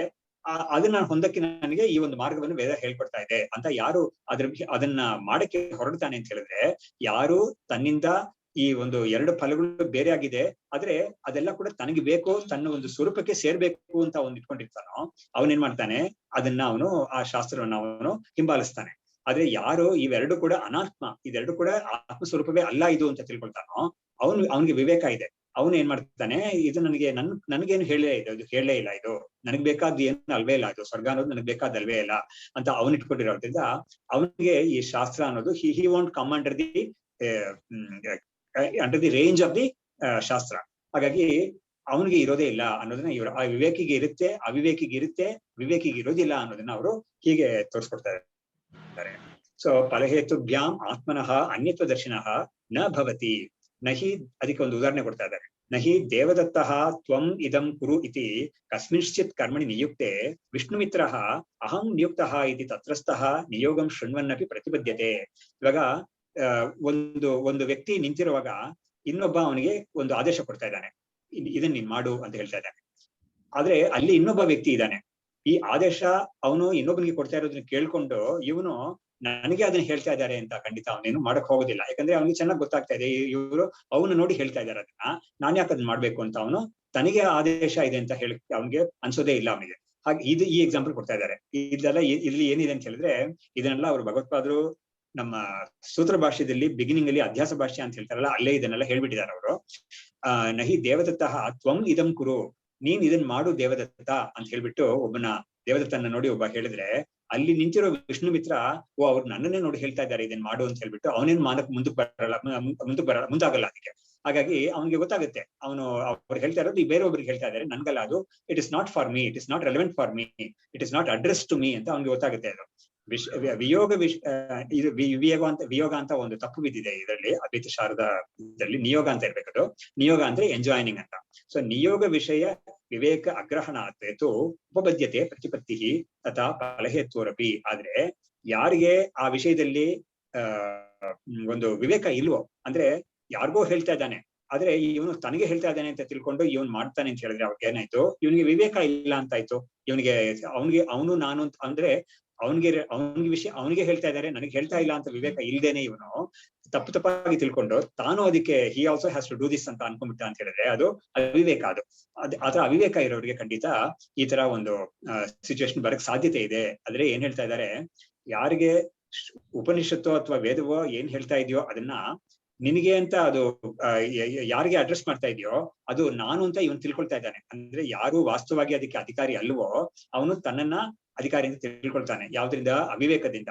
ಅಂದ್ರೆ ಈ ಜಾತಿ ಅಥವಾ ಬ್ರಾಹ್ಮಣ ಅವನು ಗೃಹಸ್ಥನಾಗಿರ್ಬೇಕು, ಅದು ಕೂಡ ಅವ್ನು ಇಂಥ ವಯಸ್ಸಲ್ಲಿ ಇರ್ಬೇಕು ಅಂತ ಲೆಕ್ಕ ಎಲ್ಲ ಇದೆ. ಕೆಲವು ಕರ್ಮಗಳಿಗೆಲ್ಲ ಅವನಿಗೆ ತಲೆ ನಡ್ತಿರ್ಬಾರ್ದು ಅಂತದೆಲ್ಲ ಇದೆ. ಅವನಿಗೆ ಕಣ್ಣು ಕಾಣಿಸೋದು, ಅವನಿಗೆ ಕಣ್ಣಿಗೆ ಕಾಲಿಗೆ ಯಾವುದೇ ಅಂಗಗಳಿಗೂ ಯಾವ್ದು ಡಿಫೆಕ್ಟ್ ಇರಬಾರ್ದು, ಇಂಥವ್ರು ಇಂಥ ಕರ್ಮ ಮಾಡ್ಬೇಕು ಅಂತೆಲ್ಲ ಇದೆ. ಸೊ ಯಾರು ಇಂಥದೆಲ್ಲ ನನ್ಗೆ okay I M A fit candidate for this ಅಂತ ಅನ್ಕೊಳ್ತಾನೋ, ಅವಾಗ ಏನ್ ಮಾಡ್ದ ಅವನು, ಈ ಶರೀರ ಇಂದ್ರಿಯಗಳು ಈ ವಿಷಯಗಳೆಲ್ಲ ತಾನೇ ಅಂತ ಅನ್ಕೊಳ್ತಾನ ಅವನು. ಸೊ ದಿಸ್ ಇಸ್ ಸೊ ನಾನೇ ಇದಕ್ಕೆ ಕ್ಯಾಂಡಿಡೇಟ್ ಅಂತ ಅನ್ಕೊಂಡು ಹೋಗ್ತಾನೆ ಅವನು. ಇದು ಅವಿವೇಕ ಅಂತ ವಿಷಯ ಇರೋದಿಲ್ಲ. ಸೊ ಯಾರು ತಾನು ಇವುಗಳೆಲ್ಲ ಯಾವ್ದು ಅಲ್ವೇ ಇಲ್ಲ, ನಾನು ಶುದ್ಧ ಆತ್ಮಸ್ವರೂಪ, ನನ್ನನ್ನು ನೋಡಿ ಇದೆಲ್ಲ ಮಾಡುವಂತ ಶಾಸ್ತ್ರ ಹೇಳ್ತಾ ಇಲ್ಲ, ಅದರಿಂದ I am not A candidate for this ಅಂತ ಅವನು ತಿಳ್ಕೊಳ್ತಾನಲ್ಲ, ಅವನ ವಿವೇಕಿ ಅಂತ ಹೇಳುತ್ತೆ. ಆ ವಿಷಯವನ್ನ ಅವರು ಈ ಡೈಲಾಗ್ ಅಲ್ಲಿ ಅವರು ತೋರಿಸ್ಕೊಡ್ತಾ ಇದ್ದಾರೆ. ಫ್ರಮ್ ಎ ವರ್ಲ್ಡ್ಲಿ ಡೈಲಾಗ್ ಇಟ್ಕೊಂಡು ಅವರು ಆ ಶಾಸ್ತ್ರೀಯ ವಿಷಯಕ್ಕೂ ಕೂಡ ಇದೇ ತರನೇ ಇದೆ ಅನ್ನೋದನ್ನ ಅವರು ಸೂಚನೆ ಮಾಡ್ತಾ ಇದ್ದಾರೆ. ಹೀಗಾಗಿ ಮುಂದಕ್ಕೆ ಅವರು ಏನು ಈ ಡಿಸ್ಕಷನ್ ಹೇಗೆ ಹೋಗುತ್ತೆ ಅಂತ ಹೇಳಿದ್ರೆ, ನಾನು ಪ್ರಾಕೃತ ಸಂಬಂಧ ಅಪೇಕ್ಷೆಯ ಯುಕ್ತ ಏವ ಪ್ರತಿಪತ್ತಿ ಶಾಸ್ತ್ರಾರ್ಥ ವಿಷಯ ಫಲಹೇತುಭ್ಯಾಂ ಅನ್ಯಾತ್ಮ ವಿಷಯ ದರ್ಶನೆ ಅಪಿ ಸತಿ ಇಷ್ಟಫಲಹೇತೋ ಪ್ರವರ್ತಿತಃ ಅಸ್ಮಿನ್ ಅನಿಷ್ಟಫಲಹೇತೋಶ್ಚ ನಿವರ್ತಿತಃ ಅಸ್ಮಿ ಇತಿ ಯಥಾ ಪಿತೃಪುತ್ರಾದೀನಾಂ ಇತರೇತರ ಆತ್ಮ ಅನ್ಯತ್ವ ದರ್ಶನೆ ಸತ್ಯಪಿ ಅನ್ಯೋನ್ಯ ನಿಯೋಗ ಪ್ರತಿಷೇಧಾರ್ಥ ಪ್ರತಿಪತ್ತಿ. ಇವಾಗ ಆ ಹಿಂದಿನ ಡಿಸ್ಕಷನ್ ಇನ್ನೂ ಸ್ವಲ್ಪ ಮುಂದಕ್ಕೆ ತಗೊಂಡು ಹೇಳ್ತಾ ಇದ್ದಾರೆ. ನಾನು ಪ್ರಾಕೃತ ಸಂಬಂಧ ಅಪೇಕ್ಷೆಯ, ಪ್ರಾಕೃತ ಸಂಬಂಧ ಅಂತ ಹೇಳಿದ್ರೆ ಏನು, ಅವಿದ್ಯಾ ಸಂಬಂಧ. ಪ್ರಾಕೃತ ಅಂತ ಹೇಳಿದ್ರೆ ಅವಿದ್ಯಾ ಅಂತ. ಅವಿದ್ಯಾ ಸಂಬಂಧ ಇಟ್ಕೊಂಡು ನೋಡಿದಾಗ ಏನಾಗುತ್ತೆ, ಯುಕ್ತೈವ ಪ್ರತಿಪತ್ತಿ, ಈ ತರ ಒಂದು ಈ ವೇದ ಅನ್ನೋದು ನನ್ನನ್ನೇ ನೋಡಿ ಹೇಳ್ತಾ ಇದೆ ಅಂತ ತಿಳ್ಕೊಳ್ಳೋದು ಸರಿಯಾಗೇ ಇದೆ. ಅದು ಅವಿದ್ಯಾ ದೃಷ್ಟಿ ಇರೋರಿಗೆ ಅದು ಸರಿಯಾಗೇ ಇರುತ್ತೆ. ಅದು ಶಾಸ್ತ್ರಾರ್ಥ ವಿಷಯ. ಫಲಹೇತುಭ್ಯಾಂ ಅನ್ಯಾತ್ಮ ವಿಷಯ ದರ್ಶನೆ ಅಪಿ, ಈ ಫಲ ಮತ್ತು means, that is a means and ends ಅಂತ ಇದೆಯಲ್ಲ, ಅದು ನನ್ನಿಂದ ಬೇರೆ ಅಂತ ತಿಳ್ಕೊಂಡ್ರು ಕೂಡ ಈ ಅವಿದ್ಯೆ ಕಾರಣದಿಂದ ಒಬ್ಬ ಈ ಶಾಸ್ತ್ರಕ್ಕೆ ನಾನೇ ಇದಕ್ಕೆ ಕ್ಯಾಂಡಿಡೇಟ್ ಆಗಿದ್ದೀನಿ ಅಂತ ತಿಳ್ಕೊಳ್ಳಿಕ್ಕೆ ಸಾಧ್ಯತೆ ಇದೆ. ಫಲಹೇತವು ಇಷ್ಟ ಫಲಹೇತೋ ಪ್ರವರ್ತಿತಃ, ನನ್ಗೆ ಇಷ್ಟ ಬಂದಿರೋ ಒಂದು ವಿಷಯದಲ್ಲಿ ನಾನು ಇದಕ್ಕೆ ಮಾಡ್ಬೇಕಾದ್ದು, ಅನಿಷ್ಟವಾಗಿರೋ ವಿಷಯವನ್ನ ಅವಾಯ್ಡ್ ಮಾಡಬೇಕಾಗಿ ನನ್ನನ್ನ ಇದು ಮಾಡ್ಬೇಡ ಅಂತ ಇದು ಹೇಳ್ತಾ ಇದೆ ಅಂತ ಹೇಳ್ಬಿಟ್ಟು, ಹೀಗಿದ್ರು ಕೂಡ ಒಬ್ಬ ವೇದದ ಒಂದು ಎಂಜಾಯ್ಮೆಂಟ್ ಅಂತ ಇರುತ್ತಲ್ಲ, ಒಂದು ಕಮಾಂಡ್ ಅಂತ ಇದೆಯಲ್ಲ, ಅದಕ್ಕೆ ಇವನು he can become A candidate because of this also. ಅದಕ್ಕೆ ಒಂದು ಎಕ್ಸಾಂಪಲ್ ಕೊಡ್ತಾ ಇದ್ದಾನೆ. ಯಥಾ ಪಿತೃಪುತ್ರಾದೀನಾಂ ಇತರೇತರ ಆತ್ಮ ಅನ್ಯತ್ವ ದರ್ಶನೆ, ಅಂದ್ರೆ ತಂದೆ ಮಗ ಅಂತ ಇದ್ದಾನೆ, ಎರಡು ರಿಲೇಶನ್ಶಿಪ್ ಇದೆ, ತಂದೆ ಅಂತ ಒಬ್ಬ, ಮಗ ಅಂತ ಒಬ್ಬ. ಈ ತರ ರಿಲೇಶನ್ಶಿಪ್ಸ್ ಯಾವ್ದಕ್ಕೂ ಬೇಕಾದ್ರೆ ತಗೋಬಹುದು. ಇದರಲ್ಲಿ ಒಬ್ರಿಗೊಬ್ರು ಖಂಡಿತ ತಂದೆಗೆ ನಾನ್ ಮಗ ಅಲ್ಲ ಅಂತ ಗೊತ್ತು, ಮಗನಿಗೆ ತಾನ್ ತಂದೆ ಅಲ್ಲ ಅಂತ ಗೊತ್ತು. ಅಂದ್ರೆ ಅವನಿಗೆ ತಂದೆಯಾಗಿರೋನು ತಾನಲ್ಲ, ತಂದೆಗೆ ತನ್ನ ಮಗನಾಗಿರೋನು ತಾನಲ್ಲ ಅಂತ ಗೊತ್ತು. ಈ ತರ ಒಂದು ತಿಳುವಳಿಕೆ ಇದ್ರೂ ಕೂಡ ದರ್ಶನೆ ಸತ್ಯಪಿ ಅನ್ಯೋನ್ಯ ನಿಯೋಗ ಪ್ರತಿಷೇಧಾರ್ಥ ಪ್ರತಿಪತ್ತಿ.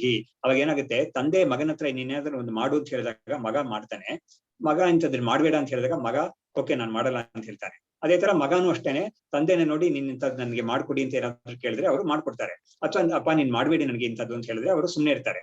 ಸೊ ಇದು even though the distinction between one and the other is present, the possibility of being enjoined or being a candidate for some ವಿಧಿ or ಪ್ರತಿಷೇಧ ಅನ್ನೋದು ಇದೆಯಲ್ಲ ಅಂತ ಒಂದು ಪ್ರಶ್ನೆ ತೆಗಿತಾರೆ. ಅದಕ್ಕೆ ಸಿದ್ಧಾಂತ ಹೇಳ್ತಾ ಇದ್ದಾರೆ ಅಲ್ಲೂ ಕೂಡ ಒಂದು ತಿಳುವಳಿಕೆ ಕೊಡ್ಬೇಕಾಗಿದೆ ಅನ್ನೋ ಕಾರಣದಿಂದ ಅದಕ್ಕೆ ಉತ್ತರ ಹೇಳ್ತಾ ಇದ್ದಾರೆ. ವ್ಯತಿರಿಕ್ತಾತ್ಮ ದರ್ಶನ ಪ್ರತಿಪತ್ತೇಹೇ ಪ್ರಾಗೇವ ಫಲಹೇತ್ವೋಃ ಆತ್ಮಾಭಿಮಾನಸ್ಯ ಸಿದ್ಧತ್ವಾತ್.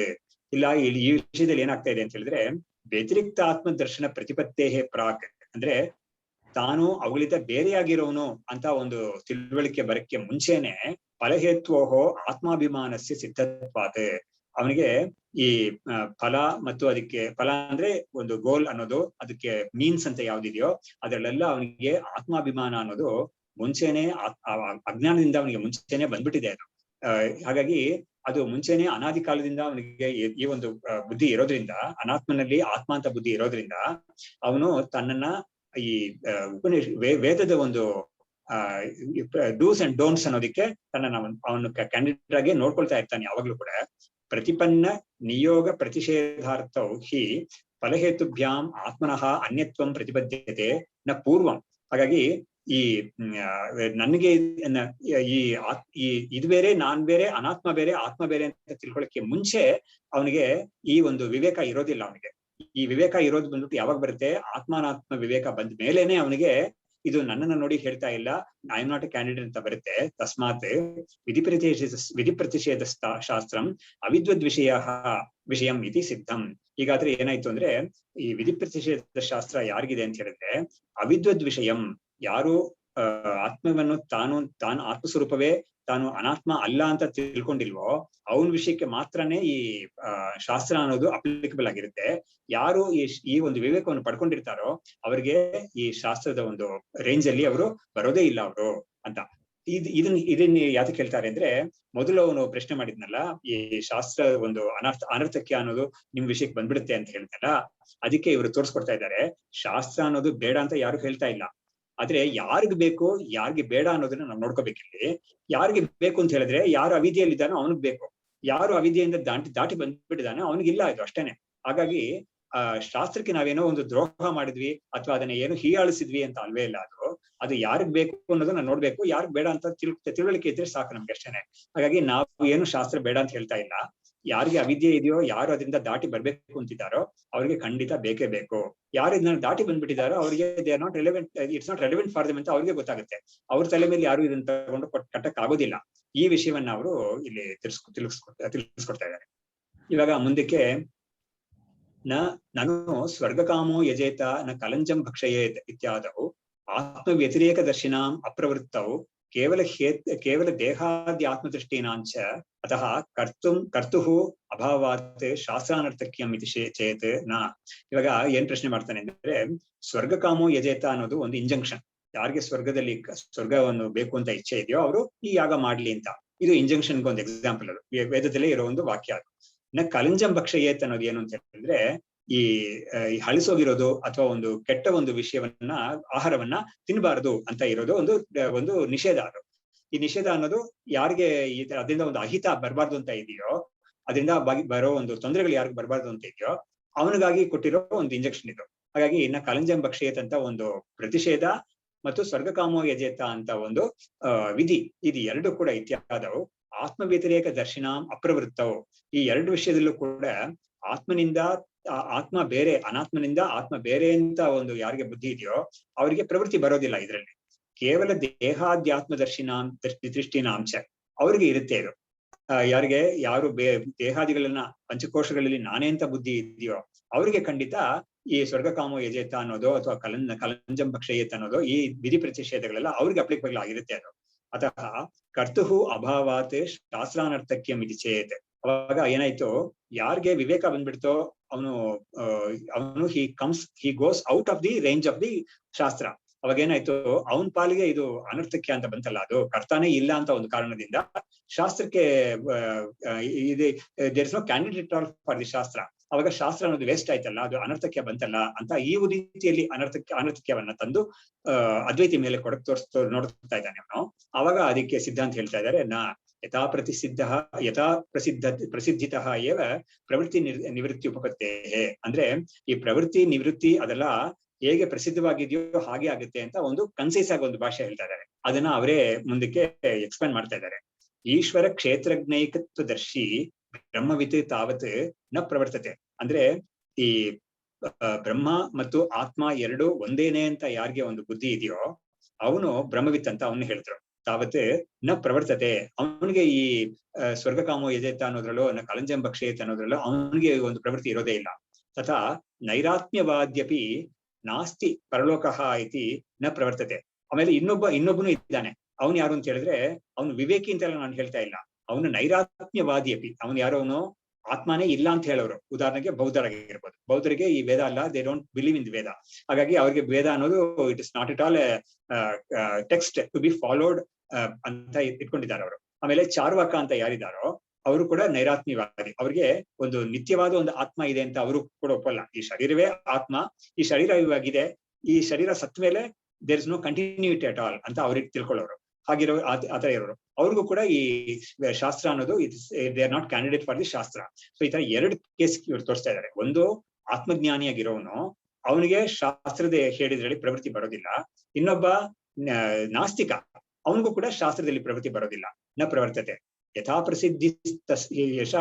ಪ್ರಸಿದ್ಧಿ ತಸ್ತು ವಿಧಿ ಪ್ರತಿಷೇಧ ಶಾಸ್ತ್ರ ಶ್ರವಣ ಅನ್ಯಥಾ ಅನುಪತ್ಯ ಅನುಮಿತ ಆತ್ಮಾಸ್ತಿತ್ವ ವಿಶೇಷ ಅನಭಿಜ್ಞ ಕರ್ಮಫಲ ಸಂಜಾತ ತೃಷ್ಣ ಶ್ರದ್ಧಾನತೆಯ ಚ ಪ್ರವರ್ತತೆ. ಹಾಗಾದ್ರೆ ಯಾರು ತಾನೇ ಶಾಸ್ತ್ರಕ್ಕೆ ಕ್ಯಾಂಡಿಡೇಟ್ ಆಗ್ತಾರೆ ಅನ್ನೋದನ್ನ ಇಲ್ಲಿ ತೋರಿಸ್ತಾ ಇದ್ದಾರೆ. ಯಾರಿಗೆ ಬಂದು ವಿಧಿ ಪ್ರತಿಷೇಧ ಶಾಸ್ತ್ರ ಶ್ರವಣ ಅನ್ಯಥಾ ಅನುಪತ್ಯ, ಅವ್ರಿಗೆ ಈ ವಿಧಿ ಪ್ರತಿಷೇಧ ಅನ್ನೋದು ಶಾಸ್ತ್ರ ಶ್ರವಣ ಅನ್ನೋದು ಕೇಳಿದ್ರೆ ಅವ್ರು ಇದ್ರಲ್ಲಿ ಮಾಡ್ತಾರೆ, ಕೇಳದೆ ಹೋದ್ರೆ ಮಾಡೋದಿಲ್ಲ ಅಂತ ಆಗುತ್ತೆ. ಅದು ಅನುಮಿತ ಆತ್ಮ ಅಸ್ತಿತ್ವ. ಅಂದ್ರೆ ಇದು ಯಾರು ಅಂತ ಹೇಳಿದ್ರೆ ಈ ಕರ್ಮವನ್ನು ಮಾಡಿ ನಾವು ಲೋಕಾಂತರಕ್ಕೆ ಹೋಗ್ತೀವಿ. ಆ ಲೋಕಾಂತರಕ್ಕೆ ಹೋಗ್ಬಿಟ್ಟು ನಮ್ಗೆ ಬೇರೆ ಶರೀರ ಸಿಗುತ್ತೆ. ನಮ್ಗೆ ಆ ಶರೀರದಿಂದ ನಾವು ಆ ಭೋಗವೆಲ್ಲ ಪಡ್ಕೊಳ್ತೀವಿ. ಹಾಗಾದ್ರೆ ಅವ್ರೇನ್ ಮಾಡ್ತಾರೆ ಅಂದ್ರೆ ಆತ್ಮ ಅಂತ ಒಂದಿದೆ ಅಂತ ಅನುಮಾನದಿಂದ, ಅನುಮಾನ ಅಂದ್ರೆ ಏನು, ನ್ಯಾಯ ಲಾಜಿಕ್ ಇಂದ ಅವ್ರು ಏನ್ ಮಾಡ್ತಾರೆ, ಬೈ ಇನ್ಫರೆನ್ಸ್ ಅವರು ಆತ್ಮ ಇದೆ ಅಂತ ತಿಳ್ಕೊಳ್ತಾರೆ. ಅಂದ್ರೆ ವೇದ ಹೇಳ್ಕೊಡ್ತಾ ಇರೋ ಪಂಚಕೋಶಗಳಿಂದ ವಿಲಕ್ಷಣವಾದ ಆತ್ಮ ನೀನು ಅಂತ ಇರೋ ವಿಷಯಕ್ಕೆ ಅವ್ರು ಬರೋದಿಲ್ಲ.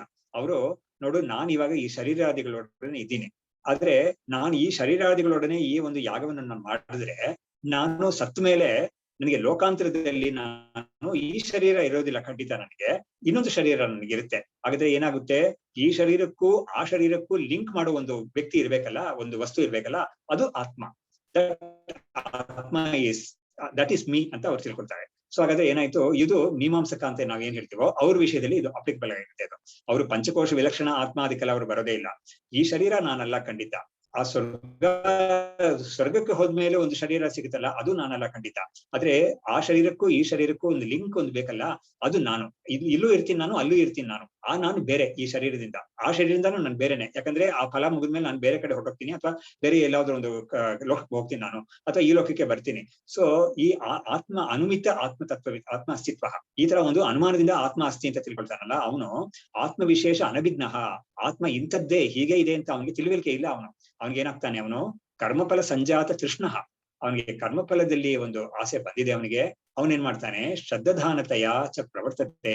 ಅವನು ಶಾಸ್ತ್ರ ಹೇಳಿದ್ರಲ್ಲಿ ತುಂಬಾ ಶ್ರದ್ಧೆಯಿಂದ ಅವನು ಅದರಲ್ಲಿ ಪ್ರವೃತ್ತಿ ಬರುತ್ತೆ ಅವನಿಗೆ. ಇತಿ ಸರ್ವೇಶಾಂ ನಹ ಪ್ರತ್ಯಕ್ಷಂ. ಈ ತರ ನಾವು ಎಲ್ಲರಿಗೂ ನಮ್ಗೆ ಇದು ಪ್ರತ್ಯಕ್ಷವಾಗಿದೆ, ನೀನು ಕೂಡ ಇದನ್ನ ಇಲ್ಲ ಅಂತ ಹೇಳಕ್ ಆಗೋದಿಲ್ಲ. ಹಾಗಾಗಿ ನಮ್ಗೆ ಎಲ್ಲರೂ ಕೂಡ ನಾವು ಇದನ್ನ ನೋಡ್ತೀವಿ. ಈ ತರ ಕೆಲವು ಕ್ಯಾಂಡಿಡೇಟ್ ಪೀಪಲ್ ಇದ್ದಾರೆ ಅಂತ ನಾವು ನೋಡ್ತೀವಿ, ಅವ್ರ ವಿಷಯದಲ್ಲಿ ಹೀಗಾಗುತ್ತೆ. ಅದೇ ಸಮಯದಲ್ಲಿ ಆತ್ಮಜ್ಞಾನವನ್ನು ಹೊಂದಿರೋವನಿಗೆ ಈ ಶಾಸ್ತ್ರದಲ್ಲಿ ಪ್ರವೃತ್ತಿ ಬರೋದಿಲ್ಲ ಅನ್ನೋದನ್ನ ನೋಡ್ತೀವಿ. ಆಮೇಲೆ ಯಾರಿಗೆ ಶಾಸ್ತ್ರದಲ್ಲಿ ನಂಬಿಕೆಯೇ ಇಲ್ವೋ ಅವನು ಇದಕ್ಕೆ ಬರೋದಿಲ್ಲ ಅಂತ ನೋಡ್ತೀವಿ. ಆಮೇಲೆ ಯಾರು ಇದಕ್ಕೆ ಬರ್ತಾರೆ ಅನ್ನೋದು ಕೂಡ ನಾವು ನೋಡ್ತೀವಿ. ಈ ವಿಷಯದಲ್ಲಿ ನಿನ್ಗೂ ನನಗೂ ಯಾವುದೇ ಒಂದು ವಿಪ್ರತಿಪತ್ತಿ ಇರೋದಿಲ್ಲ, ಎಲ್ಲರಿಗೂ ಕಾಮನ್ ಆಗಿದೆ ಇದು. ಈ facts everyone can appreciate this facts ಅಂತ ಅದನ್ನ ತೋರಿಸ್ಬಿಟ್ಟು, ಅತಃ ನ ಶಾಸ್ತ್ರ ಅನರ್ಥಕ್ಯಂ, ಅದರಿಂದ ಶಾಸ್ತ್ರ ಅನರ್ಥಕವಾಯಿತು ಅಂತ ಹೇಳಕ್ಕೆ ಬರೋದೇ ಇಲ್ಲ. ಕೆಲವರಿಗೆ ಅದು ಅರ್ಥವತ್ತಾಗಿದೆ ಡ್ಯೂರಿಂಗ್ ಇನ್ ಸರ್ಟನ್ ಕಂಡೀಷನ್ಸ್, ಕೆಲವರಿಗೆ ಬಿಕಾಸ್ ಆಫ್ ಸರ್ಟನ್ ರೀಸನ್ಸ್ ಇಲ್ಲ. ಹಾಗಾಗಿ ಶಾಸ್ತ್ರಕ್ಕೆ ಯಾವುದೇ ಒಂದು ಕ್ಯಾಂಡಿಡೇಟ್ ಇಲ್ಲದೆ ಅದು ವೇಸ್ಟ್ ಆಗೋಯ್ತು ಅಥವಾ ಅದಕ್ಕೆ ನಿರರ್ಥಕವಾಯಿತು ಅಂತ ಹೇಳಕ್ ಬರೋದೇ ಇಲ್ಲ. ಅದು for someone or the other at some condition or the other it will be relevant ಅನ್ನೋದನ್ನ ಇವರು ಸಿದ್ಧ ಮಾಡಿದ್ರು. ಅದರಿಂದ ಶಾಸ್ತ್ರ ಪೂರ್ತಿ ಅದು ಇರ್ರೆಲೆವೆಂಟ್ ಅಥವಾ ಅದನ್ನ ಎತ್ತಿ ಬಿಸಾಕ್ಬಿಡೋಣ ಅಂತ ಹೇಳಕ್ಕೆ ಬರೋದಿಲ್ಲ ಅದು ಅಂತ. ಇದನ್ನ ಹೇಳಿದ್ಮೇಲೆ ಒಂದು ಸ್ಮಾಲ್ ಡಿಸ್ಕಷನ್ ಇನ್ನೊಂದು ಕಂಟಿನ್ಯೂ ಆಗುತ್ತೆ. ಇದು ವಿವೇಕಿನಾಂ ಅಪ್ರವೃತ್ತಿ ದರ್ಶನಾತ್ ತದನುಗಾಮಿನಾಂ ಅಪ್ರವೃತ್ತವು ಶಾಸ್ತ್ರಾನರ್ಥಕ್ಯಂ ಇತಿ ಸೇತ್. ಇವಾಗ ತುಂಬಾ ಸ್ವಾರಸ್ಯವಾಗಿದೆ ಇದು ಏನ್ ಹೇಳ್ತಾನೆ ಅಂದ್ರೆ, ನಾವು ಕೆಲವರ ಒಂದು ಲೀಡರ್ ಅಥವಾ ಒಂದು ಗುರು ಅಂತ ಏನಾದ್ರು ಇವಾಗ ಈ ಕಾಲದಲ್ಲಿ ತುಂಬಾ ಆತರ ಇದ್ದಾರೆ. ಹಾಗಾಗಿ ಅವ್ರನ್ನ ನೋಡ್ಬಿಟ್ಟು ನಾವೇನ್ ಮಾಡ್ತೀವಿ, ಯದ್ಯದಾಚರಿತಿ ಶ್ರೇಷ್ಠ ತತ್ತದೇವೇತರೋ ಜನಃ ಅಂತ ಒಂದು ರೂಲ್ ಇದೆಯಲ್ಲ, ಗೀತೆಯಲ್ಲಿ ಹೇಳಿದಾರಲ್ಲ, ಶ್ರೇಷ್ಠ ಪುರುಷರು ಅಂತ ಯಾರು ಒಂದು ವ್ಯಕ್ತಿ ಇರ್ತಾರೋ ಅವ್ರನ್ನ ರೋಲ್ ಮಾಡಲ್ ಆಗಿ ಇಟ್ಕೊಳ್ಳಕ್ಕೆ ತುಂಬಾ ಜನ ಇರ್ತಾರೆ. ಅವ್ರನ್ನ ನಾವು ಫಾಲೋ ಮಾಡ್ಬೇಕು. ಅವ್ರು ಹೇಳೋ ತರ ಅವ್ರು ಮಾಡೋ ತರ ಮಾಡ್ಬೇಕು. ಹೇಳೋ ತರ ಮಾಡ್ಬೇಕು ಅನ್ನೋದಕ್ಕಿಂತ ಅವ್ರು ಮಾಡೋ ತರ ನಾವು ಮಾಡ್ಬೇಕು ಅಂತ ತುಂಬಾ ಹೊರಟೋಗ್ತಾರೆ. ಇದು ಶಾಸ್ತ್ರದಲ್ಲೇ ಇದನ್ನ ನಿಷೇಧ ಮಾಡಿದ್ದಾರೆ. ಅವರು ಮಾಡೋ ತರ ನೀನ್ ಮಾಡಕ್ಕೆ ಹೋಗ್ಬೇಡ, ಅವ್ರು ಹೇಳೋ ತರ ಮಾಡೋದಕ್ಕೆ ನೀನು ಸಿದ್ಧವಾಗಿದ್ರೆ ಆವಾಗ ನೀನು ಯು ಆರ್ ಫಿಟ್ ಡಿಸೈಪಲ್. ಅದನ್ನೇ ಹೇಳೋದು ಶಾಸ್ತ್ರದಲ್ಲಿ, ಅದನ್ನೇ ಹೈಲೈಟ್ ಮಾಡ್ತಾರೆ. ಆದ್ರೆ ತುಂಬಾ ಜನ ಏನ್ ಮಾಡ್ಬಿಡ್ತಾರೆ, ಅವರು ಇದೆಲ್ಲ ಏನು ಮಾಡ್ತಾ ಇಲ್ಲ, ನಾವ್ ಯಾತಕ್ ಮಾಡ್ಬೇಕು ಅಂತ ಕೇಳ್ತಾರೆ. ಅಥವಾ ಅವ್ರು ಇಂಥದ್ದೆಲ್ಲ ಮಾಡ್ತಾ ಇದಾರೆ, ನಾವು ಯಾತಕ್ ಮಾಡ್ಬಾರ್ದು ಅಂತ ಹೋಗ್ತಾರೆ. ಸೊ ಇದನ್ನ ಇಟ್ಕೊಂಡು ಇವರು ಈಗ ಪ್ರಶ್ನೆ ಮಾಡ್ತಾ ಇದ್ದಾರೆ. ವಿವೇಕಿನಾಂ ಅಪ್ರವೃತ್ತಿ ದರ್ಶನಾತೆ, ವಿವೇಕಿಗಳು ಶಾಸ್ತ್ರದಲ್ಲಿ ಪ್ರವೃತ್ತಿ ಅವರಿಗೆ ಬರ್ತಾ ಇಲ್ಲ ಅಂತ ನೋಡ್ಬಿಟ್ಟು ತದ ಅನುಗಾಮಿನ ಅವ್ರನ್ನ ಅನುಸರಿಸ್ತಾ ಇರಲ್ಲ ಕೆಲವರು, ಅವ್ರಿಗೆ ಅಪ್ರವೃತ್ತವು ಅವರು ಕೂಡ ಪ್ರವೃತ್ತಿ ಮಾಡೋದಿಲ್ಲ. ಅದರಿಂದ ಶಾಸ್ತ್ರ ಅನರ್ಥಕ್ಯ ಇದೆ ಅಲ್ವಾ ಅಂತ ಕೇಳ್ತಾರೆ. ಅದಕ್ಕೆ ಸಿದ್ಧಾಂತ ಹೇಳ್ತಾರೆ, ಕಸ್ಯಚಿದೇವ ವಿವೇಕೋಪತ್ತೇಹೇ, ಇಲ್ಲ ಯಾರೋ ಕೆಲವರಿಗೆ ಮಾತ್ರ, ಮನುಷ್ಯಾಣಾಂ ಸಹಸ್ರೇಶು ಕಶ್ಚಿದ್ಯತತಿ ಸಿದ್ಧಯೇ, ಯಾರೋ ಎಷ್ಟೋ ಸಾವಿರಾರು ಜನರಲ್ಲಿ ಯಾರೋ ಕೆಲವರು ಮಾತ್ರ ಈ ಆತ್ಮಜ್ಞಾನ ಬೇಕು ಅಂತ ಪ್ರಯತ್ನ ಪಡ್ತಾರೆ. ಆ ಪ್ರಯತ್ನ ಪಡೋರಲ್ಲೂ ಕೂಡ ಯಾರೋ ಕೆಲವರೇ ಆ ಗೋಲ್ನ ಮುಟ್ತಾರೆ ಕೊನೆಗೆ. ಇದಕ್ಕೆ ಹೇಳಕ್ಕೆ ನಮ್ಮ ಜ್ಯೇಷ್ಠ ಮಹಾಸನ್ನಿಧಾನ ಒಂದ್ಸತಿ ಒಂದು ಎಕ್ಸಾಂಪಲ್ ಹೇಳಿದ್ರು ಅವರು.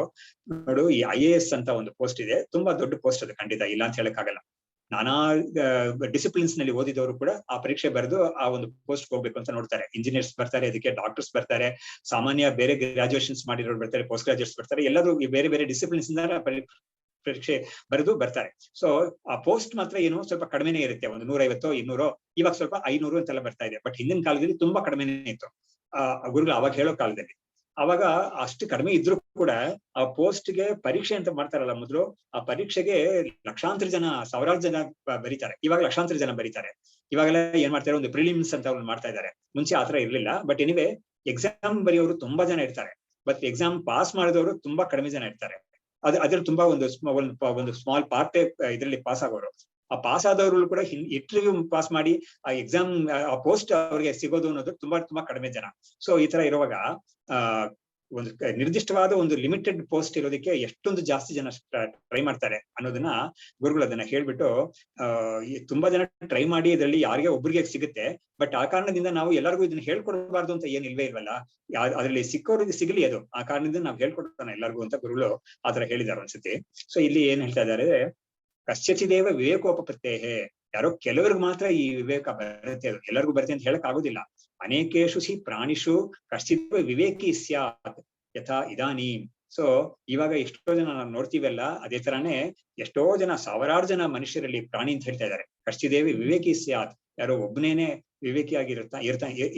ಇದ್ದಾನು ಅದನ್ನ ಹೇಳ್ತಾ ಇದ್ದಾರೆ. ಸ್ಯಾತ್, ಇದು ಸಾತ್ ಅಂದ್ರೆ ಭವೇತ್ ಅಂತ. ನಚ ವಿವೇಕಿನಂ ಅನುವರ್ತಂತೆ ಮೂಢಾಹ, ಆದ್ರೆ ಮೂಢರು ವಿವೇಕಿಗಳನ್ನ ಅನುಸರಿಸೋದಿಲ್ಲ. ಅವರು ರಾಗಾದಿ ದೋಷ ತಂತ್ರತ್ವಾತ್ ಪ್ರವೃತ್ತೇಹೇ, ಯಾಕಂದ್ರೆ ಅವ್ರಿಗೆ ಪ್ರವೃತ್ತಿ ಇದೆಯಲ್ಲ, ಅದು ಏನ್ ಮಾಡುತ್ತೆ, ಅವ್ರನ್ನ ಎಳೆಯುತ್ತೆ. ಅವ್ರಿಗೆ ರಾಗಾದಿ ದೋಷಗಳೆಲ್ಲ ಅವ್ರಿಗೆ ಇರುತ್ತೆ.